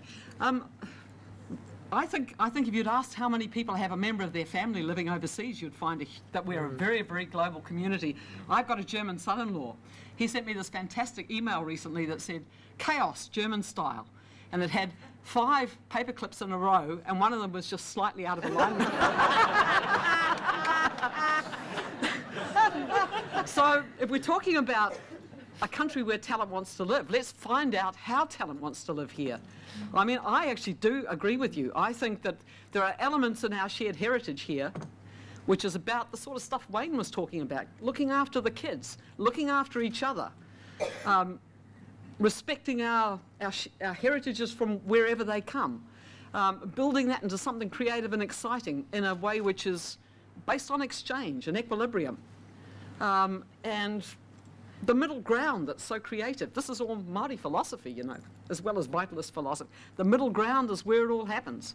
So, yeah, I'm glad you abandoned the paper clips. Yes. Can I add one point? Sorry, I'll try to be very brief, but I wonder, the fact that teaching hasn't come up really up until this panel, I find extraordinary, because I see many of us being hopefully passionate researchers, but also what's all that knowledge good for if, you know, if we don't pass it on? So hopefully a lot of us are passionate educators, and I wonder whether there's an element of that being symptomatic of what research is at the moment about, and university research, that teaching is unfortunately still undervalued, and we didn't talk about it much, even though it's so important. I like to say Victoria, I think, is making great progress in that respect and valuing teachers more, but I think there is a bit of something symptomatic there that we still are battling with, and you know, it's been going on for a while now, and hopefully there's some progress soon. But I'm gonna jump in and I'd like to put the idea out there that work-life balance isn't necessarily the correct term to be using. I'm going to translate that into finding out what you're good at and what you love, and doing all of those things. And whether it be science or whether it be going out and mountain biking, why can't you do them all? Why can't you do the and? And I guess I am an example of somebody who's found quite a number of apparently disparate things that I love doing. So I love the arts as well as the sciences. I'm really crap at sport, by the way. But I mean, I think New Zealand is actually really, really good, because we are a small country, of not siloing ourselves into just one love. Most people in this room will have more than one love that they can name and that they're very good at. And it's exploring those links between the disciplines that will enable us to cross the boundaries. There shouldn't be boundaries anyway. I mean, arts is very closely interrelated to science, and it should be. And we can take advantage of the fact that we all do more than one thing, and that we're all good at more than one thing. That's our strength. Teaching, anyone? You're not going to find a life balance if you're in teaching. But nonetheless, it's still important. Thank you. Right, we'll move on. Kia ora. John Waters from the University of Otago and from the Alan Wilson Centre. It was a huge honour and very moving to be there on Wednesday. I'm a marine biologist, so I was really pleased to hear a 10-year-old girl say she wanted to be a marine biologist. And as a parent of 2 young kids, I think it's so important that we teach our kids that the sky is the limit. There were a couple of comments that crept in early yesterday from influential senior figures, and the comments were along the lines of the university is not the real world, and that science for science's sake is something that we cannot afford. I think it's so important that we don't let these old-fashioned views stop our children from really wanting to achieve their best. So, yeah, I think we really need to tell them anything is possible. I think you're arguing for intellectual curiosity and the value of it. That's right, yeah. Thank you. Any comment on that? Can I just comment on that? Thank you, John. You're right. The university is just outside the door there, and up the hill and up the coast. And that's our university. And we bring in expertise like people from Otago, because Pearl's there, cousin Pearl, and like people from Auckland, and like people from the McDermott and Alan Wilson Centre, anywhere. All of you, ngā pai o te māramatanga. And our university is really between these two ears and in this heart. And that's how we treat, or should be treating, our learners, kids and bigger kids like me. Kia ora. Kia ora, Wayne. Can I interject and say, I think, again, this is not an or, it's an and. Yeah. And we can't diminish the value of either the traditional institutions or actually the traditional Maori way of learning and what was probably in all of our cultures in the past. Both of them absolutely critical. Interesting enough, sorry, but just add to that, because Anne mentioned it, her German son-in-law, one of our researchers is, of course, her daughter, and with her German son-in-law based in Brazil, working with us here in Uawa, out of Cambridge and Auckland. So, exactly. You know, the world is the limit. Tyranny of distance is gone. Right, now we're on to this side. Okay, I'm going to surprise everyone that knows me and be really, really quick. I have a challenge and a solution, none of which are related. The challenge is actually not mine, it's Derek's from yesterday. I would like to see everybody here who's on a board, who is a director of a board, who runs a company, to suggest that people like the people that you have on that table in front of you there should be on every board. We need to have... New job for you, Renee. No, but we need... Do you think teaching's bad? We need Get to do fun stuff. No, but Sam on a few boards. we need the young people and the women and the people that reflect all of our culture on those boards so that we can move forward as a country. So I'd like to kind of issue that as a challenge. And then quickly, a solution.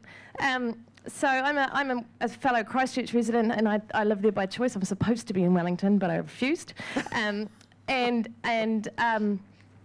I have a solution. I'm going to help Sam and his mates with their concert, where you have to volunteer, and Forest and Bird is going to provide some opportunities for people to volunteer, and I'm going to make sure those opportunities are about cleaning up some of our very special, pristine, well not pristine, Canterbury rivers, and start Te Awaroa. So to try and encapsulate and connect some of those ideas, Sam will talk later about that, and hopefully that's a nice way to kick things off. That's awesome. Thank you. Thanks, Nicola. So there you are, number one Te Awaroa person. Kia ora. I'm Bill Farrell. I'm a psychologist and psychotherapist in private practice, and I'm also a research fellow at AUT. I think apart from Dr. Di McCarthy, I'm the only psychologist here. I think, is that right? There's been a lot of talk about engaging with psychology and the social sciences, but we're just not here. So I have two things. One is an offer, probably very rash, but as a discipline, we can bring something to these forward pathways, particularly our practice-based evidence. It's part of the cycle of evidence-based practice, and that's, as well as being a scientific discipline, we also bring practice wisdom, and that can be easily translated from one setting to another, from the clinic to the community. So I like to say we can offer things that will contribute to the threads of a new way of looking at things. I think we've suffered quite badly from the negative effects of the kind of the old paradigm, if you like, but there are things that have survived which you can come and ask us about. And then the other one is a request. I've got plans for an initiative of training that will help to equip people to deal with some of the social processes that afflict us, and also to help promote the positive social processes. If anybody has any kind of resources, one of the things I've got from the forum is being inspired to actually think of this as a business venture, so I may go that way. But if anybody has got any resources or funding they'd be interested to commit to that, I'd be very interested to hear from you. And I'll be around till the end of the forum because I'm getting a late plane, so do come and see me. Anyone want to comment on that? I guess broadening out the disciplines that we're talking about? No? Okay. Well, I could perhaps just say that I think that, again, this is where the philosophies come together, you know. Te mea nui o te ao, he tangata, he tangata, he tangata. I mean, you know, it's... what we're all talking about is about the way in which we've kind of organised the forum, you know. We've got economics and we've got the environment and now we've got people, but basically it's all about people. It's all about people. It's our relationships with each other and with all of these things that we're talking about, and who we are as people.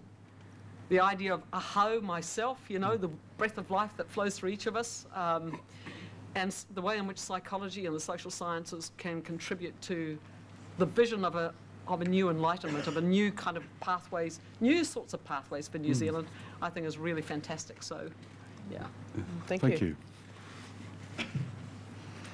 Kia ora tātou.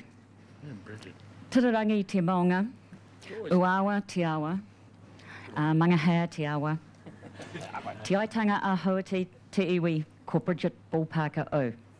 Tēnā koutou, tēnā koutou, tēnā koutou katoa. Kia ora.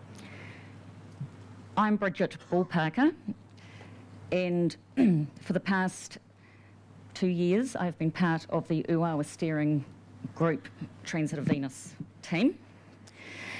I was also on Kim Hill's panel on Tuesday night, which was a most enjoyable experience. Thank you, Kim. My husband, Mike, and I farm on the Tolaga Bay Flats. And our family have farmed there since approximately 1958. I could be the only farmer to have talked so far, so excuse my nervousness, because it's been about 30 years since I've had to stand in a university situation and talk to a team. And incidentally, my father-in-law put the last wall and maze over the Tamaki Bay wharf that you walked down on Wednesday. Our business grows and manufactures gluten-free and organic food products, which we also export. Our farm's approximately 400 hectares and includes a 16-hectare kahikatea bush remnant, which was covenanted under QE2 in about 1991. So you can imagine that a lot of the things that have been discussed in this conference have had a real personal impact for myself and my husband. I wrote these notes very quickly, so excuse this, but over the past nearly 6 decades, we have been burnt from droughts, approximately 5 extremely severely, which took up to 3 years for the farms to come right from. We have been drowned from flooding. Personally, our farm had nearly 1,600 sheep swum over the top of our fences and out to the sea. We actually had to bury about 50. But my pet lamb survived by standing on top of her mates, which was pretty cool. But mean too. We've also been robbed from Think Big and especially Rogernomics. And the esteemed economists amongst us would appreciate that we do need a strong economic base as well as a little aroha from nature in order to get back on track. However, both Dr. Paediatrician Ngata and Sir Paul Callaghan have also had a direct influence on our lives. The speakers over the past 2 days have reflected also this influence. And I quote some key words. Science, science, science. Kaitiakatanga, tangata whenua, tikanga, wairua, communication, collaboration, cultural identity, research, environmental enhancement, creative participation, relationship building, biodiversity, step change, that's a goodie, and uawa, to name just a few. I would like to share with this company, in case some are not aware, that over the past 2 years, many of the principles underlying this forum have actually been actioned already within Uawa. Mike and I, and I'm sure others as well, refer to this group of people as Sir Paul's disciples. And we know there would be a special place in Dr. Pat's heart for them also. They have also been gifted to us from the McDermott Institute, the Royal Society, Victoria University, and the Alan Wilson Centre. These people are already walking the talk in Uawa. Together with our community and iwi, they have organised hui, walked our streams and rivers, researched and communicated with us in our language and in our place. I would also like to ensure that all of you are aware of a publication that they have recently put out in draft form, which is a true gift to Uawa. I take it everyone is aware of this booklet. It's a wonderful read, and I would encourage you to make sure you get a copy of it.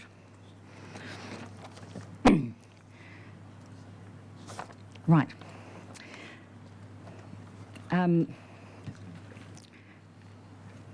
The people I'm, of course, referring to are Professor Charles Doherty, Bill Manhire, Di McCarthy, Glenda Lewis, Wendy Newport-Smith, Clive Estley, and Peter Henford.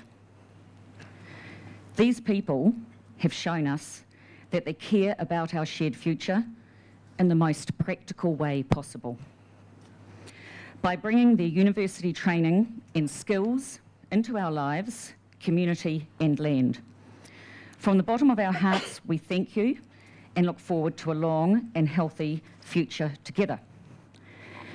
Our challenge to you is a dream we have, that there may be a possibility of some angels offering scholarship opportunities in the future where our children, our tangata whenua, can be supported to visit your place and return with it to our place for our shared futures. To everyone else here today and yesterday, and especially for Wednesday, thank you for coming to our place this week to talk, listen and share, and we look forward to paddling forward with you all in the future. Tēnā koutou, tēnā koutou, tēnā koutou katoa. Sure, thank you.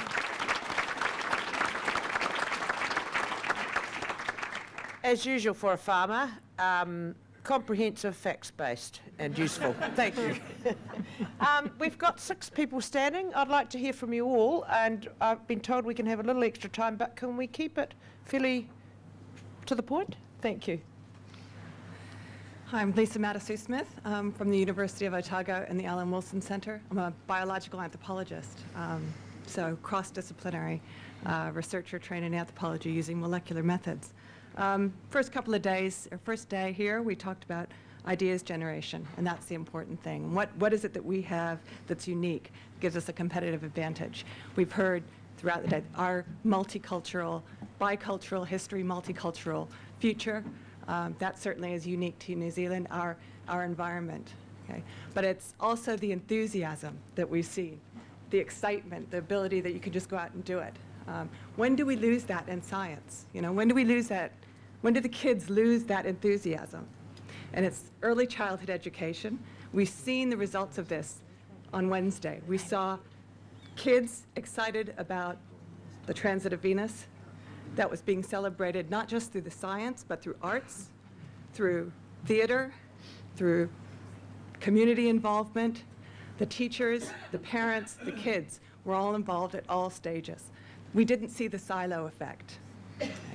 So we all have been saying it's really important that we have this multidisciplinary, cross-disciplinary research, and that's important for New Zealand, for generating ideas. But as an educator at universities, the number of kids who come up to me and say, do I need to know this for the test? What do I need to know for the test? Do I really need to know that history that you told us about? What is this? And these are anatomy students. These are our future doctors. They're not thinking. They don't want to think big thoughts. They're being encouraged somewhere along the line just to fill up the bucket. And it's like, why is that? Where, you know, part of it is, I think we lose relevance in our science education. Why don't we have the textbooks that actually show New Zealand examples of biology, of evolution? Partly because we get no credit for that. PBRF, textbook counts nothing. A general article for the public, a review article explaining science doesn't count in PBRF. When we start applying for grants, multidisciplinary, cross-disciplinary grants, projects get downgraded when they get to sent to different panels. And when we, you know, even with PBRF, you go to multiple panels, inevitably each panel assesses them individually according to their criteria, and it gets downgraded. So we've seen the example at the community level. They've shown us the future. Okay, we've seen in Uawa, that is the way forward. But we also have to work from the top and change things at the you know, meet somewhere in the middle. So I think, you know, at a government level, at a tertiary level, how do we make those changes to really promote this you know, agreed way forward that we've all been talking about for the last few days? Putting aside PBRF and structural things, Jacquie, yeah, just a brief comment there, and that you might like to, those of you who haven't, reflect on the 21st Century Science Education Report, which brings to the fore one of the issues. And one of the issues is that our secondary system is very driven by what our tertiary system requires. And the tertiary people in this room need to realise the damage that they are doing in our secondary schools. So it's a complex thing. But until the tertiary system realises that its requirements for entry to university, for matriculation, are actually driving the way every child is taught in secondary school, we will not make it change. And secondary school teachers do not want it to be a bucket-filling exercise. We are going through a process of realignment of the national standards, and we'll see the results of those over the next couple of years.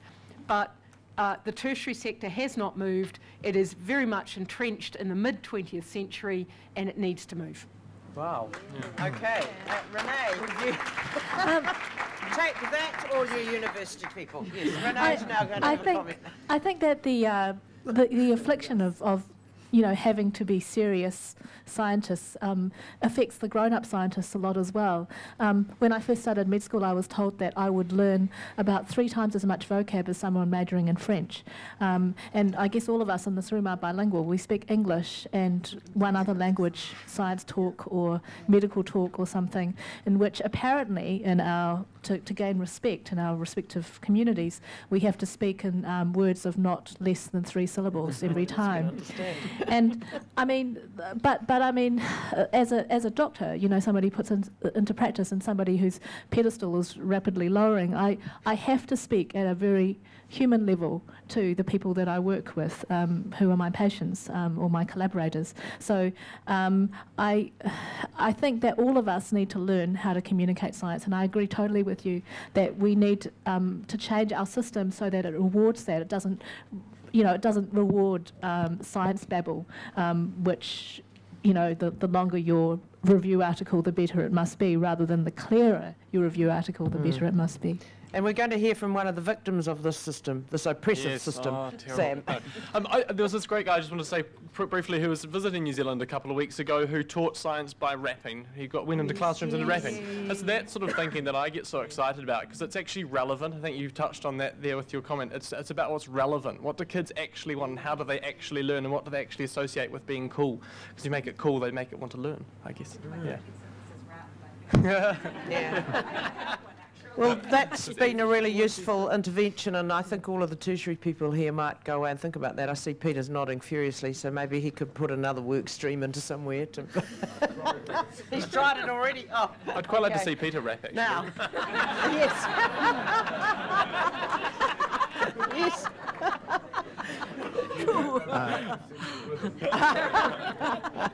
My name is Richard Geary. I'm from the University of Otago in Christchurch. I also work at Christchurch Hospital as a gastroenterologist, and believe me, you'd rather meet me here than at the end of a colonoscope. Absolutely. Yep. Well, what I'd like to say is, first I'd like to pay tribute to Sam for coming along today and sitting in for a CEO of a major organisation as a student, rocking up here and giving a great talk, and the rest of the panel today, so well done. I'd also like to say that we've heard a lot about community, and the thing I've really got from this meeting today is how well community here in Oawa works well. And I think it's a bit of a shame, Sam, and you might agree, that we've had our burning platform in Christchurch. It was a shaking platform, and we needed that, I think, to bring our community together. And the resilience that we've shown since then has been great, but it's a shame we needed the earthquake to do that. But we now have a blank canvas. We now have the ability to innovate, and it's amazing how quickly my organisations, DHB and a university, my God, how inflexible are they? It's amazing how quick we are innovating.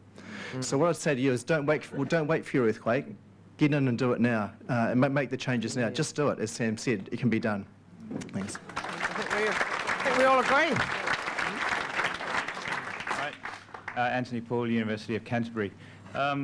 I just wanted to respond, given that this is a discussion about culture, to a question that came up in the previous session where the 2 people were saying it's very important for us to learn other languages, i.e. Asian languages. I'm Asian. I'd like to ask, how many people in business here think it would be a good idea if all of your people working in an international framework were bilingual in some language? Oh. How many of you would say you've got the number that you require? None. Okay. one of the things that I guess is important is this complex nonlinear systems idea that Professor Gluckman mentioned means finding a path that is not necessarily obvious. The paths that are obvious, we've tried, they don't really work. So I'm a scientist, but I'm also a betting man, and I want to make a wager based on what I saw in Tamaki Bay the other day.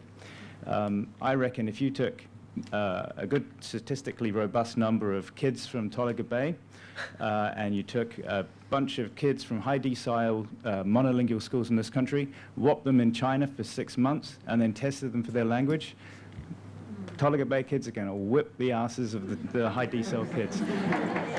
And the point of that is this is an important point. When we talk about language, we don't ever talk about Maori being an important language for us to learn because it's not economically viable. That's nonsense, in my opinion. And the reason is this. I told you I speak Japanese. I'm rusty at that these days. The really important thing that I learned was it's not the second language, the third language is important. And you know why? It's easy after the second language. So if we all become bilingual, we'll pick up 3 languages very easily. So everybody can be picking Portuguese or Mandarin, pick your language. I was going to make the point, but you've already made it, in that the third language is important. And I mean, we strive to ensure that we have a bilingual community as much as we can, and in terms of education beyond our border, it is a border, by the way, we see that as an advantage, a huge advantage, cross-culturally to other cultures, whether they be Brazil, whether they be China, Asia, anywhere else in the world. So certainly support that comment. Renee? Can I just respond to him too very quickly? Oh, yes, go. Because I think that the point you're making about the importance of learning Māori is really, really vitally important. And I'm speaking from the experience of working to try and learn the reo most of my life.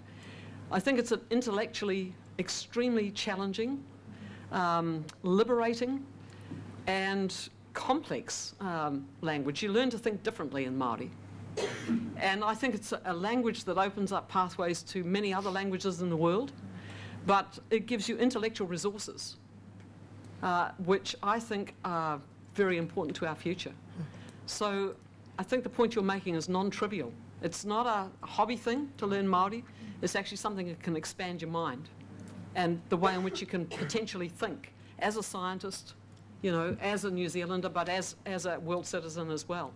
So I just wanted to say that I think that point is non-trivial. It's really, really important. And a lot of people, the people that say that the Māori language is no use and it shouldn't be taught in schools and kids shouldn't learn it because it's not going to be economically important, none of those people can speak Māori. I agree. They wouldn't have a clue. They would not have a clue. Can I jump in there? We have hard evidence that Māori is a growing language. So growing up in New Zealand study found that very few, relatively few parents spoke Māori, but their children speak Māori, or they intend to teach their children Māori. So it is a growing language, and of course we've got very many other languages, children speaking other languages in our study. So watch our website, watch our results. Thank you for raising that. Kia ora koutou. My name's Dr. Melanie Shung. I'm a neurobiologist and I also work with community. I work at both the University of Waikato and the University of Auckland. I suppose there's a number of issues that I wanted to raise. The first one was around science and community. And it was really about the fact that there are a lot of people that are doing science and community, but we're not being rewarded for it. You know, so if I want to apply for a grant, you're looking at the number of papers that I'm doing. You're not looking at the plays that I'm doing in primary schools with children about brain cells, and you're not looking at how well that I'm working with the families that I work with and the research that I do. And so one of the things I'm trying to say is that we need to change the way that science is funded in this country to make sure that people who are communicating science are rewarded in some way for that.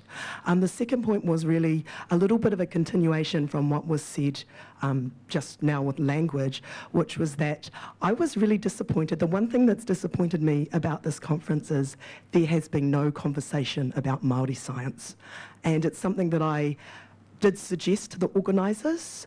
It's been touched on a little bit by Uncle Api and a little bit by Wayne.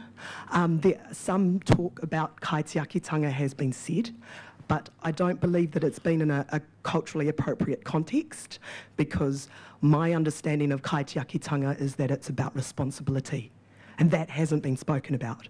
We've talked about resources and commodities, and that's not what kaitiakitanga is about.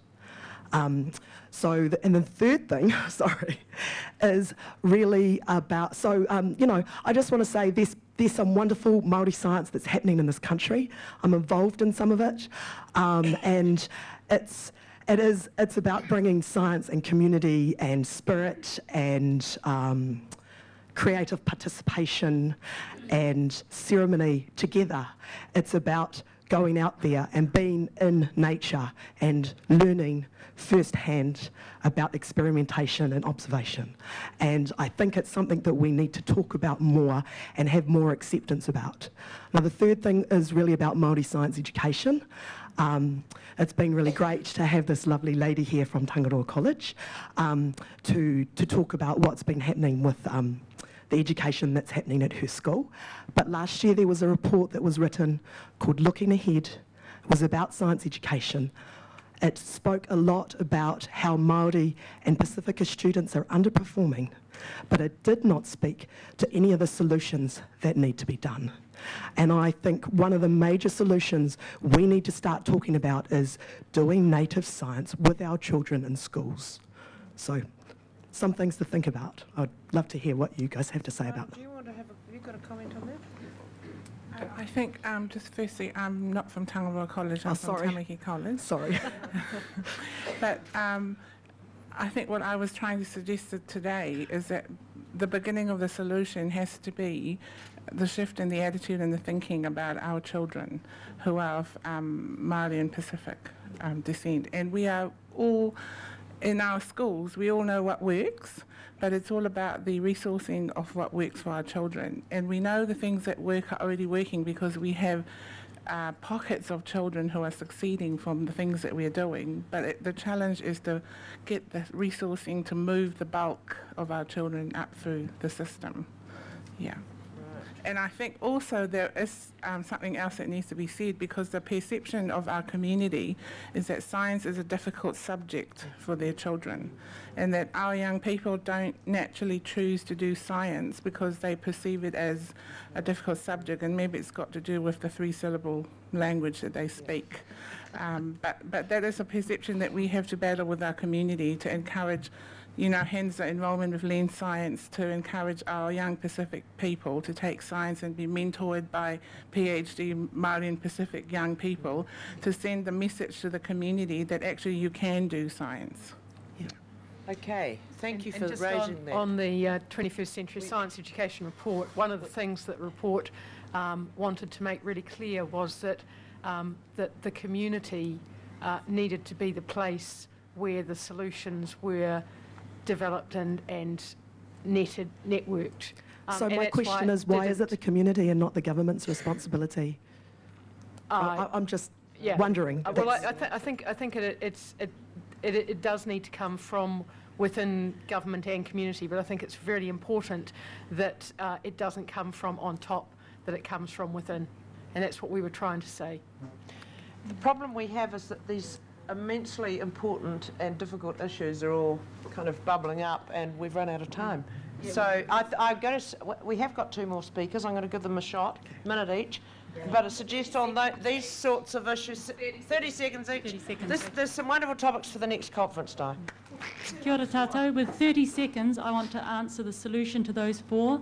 that began with Dr. Pat's request from Otago University. My name's Davina Hunt. I coordinate a program called Science Wānanga that in the last 4 years has grown from one community collaboration up in Uwawa to 6 regions throughout the country. I've got over 400 secondary school students telling me the 3 reasons they disengage from science at secondary school is it's too hard, it's too much bookwork, it's not about me. So we bring scientists, postgrads, Māori, non-Māori, into communities, stay on marae, sleep 2 nights with the scientists and 40 secondary school kids, do field work, do lab work on topics that are chosen by the local iwi, by the local schools, and our postgrads get credit for it in terms of a certificate of outreach achievement in science communication. And I've got over 80 staff and students from Otago University and many others, and there's some in this room who have come away to Wānanga. What I want to put 2 challenges out there. We're working in the gaps. We're working in the gaps between different cultures. We've got bilingual kids up there, not just in 2 languages, but also science and Matauranga Māori. We're working in the gaps between the transition from secondary to tertiary. Go play in the gaps. It's really, really fun. What we need is funding. So all those businesses out there, if you'd like to support us, if you want Māori scientists, I've got 400 keen young Māori scientists coming up who are going to want jobs sometime. So please contact us and all of our institutions. We're already working together in so many different ways, and we can do it so well. Sorry, that was 45 seconds. Fantastic, though. Thank you. And the last word over here. This is important and it's brief, so please hear me out. Thank you to the speakers and the audience here today. We have heard from you about the power of belief, a word that makes most scientists squeamish. But it's true, our conceptual frameworks and assumptions, be they systems thinking, reductionist logic, or ethical and spiritual frameworks, do guide our actions and shape what we think is possible in the world. Sam has talked about the importance of getting stuck in, not waiting for approval, but acting on our own deep sense of what is right, of trying, possibly failing, and testing our hypothesis. Today we're drawing this conference to a close, and we're attempting to decide on practical, pragmatic action. May I suggest, as well as looking outside about how we can change New Zealand, let us look to our own house about how we can change ourselves. No matter what happens as a result of this conference, this is something we can do now. Let us uproot the thoughts that divide us and separate us from the wider community and from nature. Pakeha, Māori, young, old, scientists and even economists, we all breathe the same air and share this space together. We all know we urgently need to address the causes of environmental and social degradation. The real cause of this degradation is our collective ideology of separation. Self from other, human from nature. This is what drives us to exploit these wider systems on which our own lives depend, this community of people and life. Let us, the people here, be the change we want to see in New Zealand and the world. Let the dream we have for social equality and a healthy environment for generations to come be embodied in our own lives, in the words we use, in the ways we interact, in the way we consume. The change we seek doesn't come from out there, it comes from within here. Thank you. Kia ora. Just want to thank the panellists. That was a wonderful session. Diversity, networks, building knowledge, wonderful themes coming through, and part of what Anne described as the beginning as the order of relations. We need to think about that. Kia ora, thank you everybody. And you will now only have half an hour for lunch after the photo.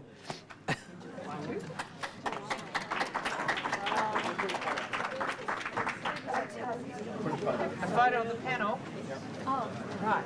And if you're getting a photo taken, guys, the best thing out, I've got 3 minutes. That's a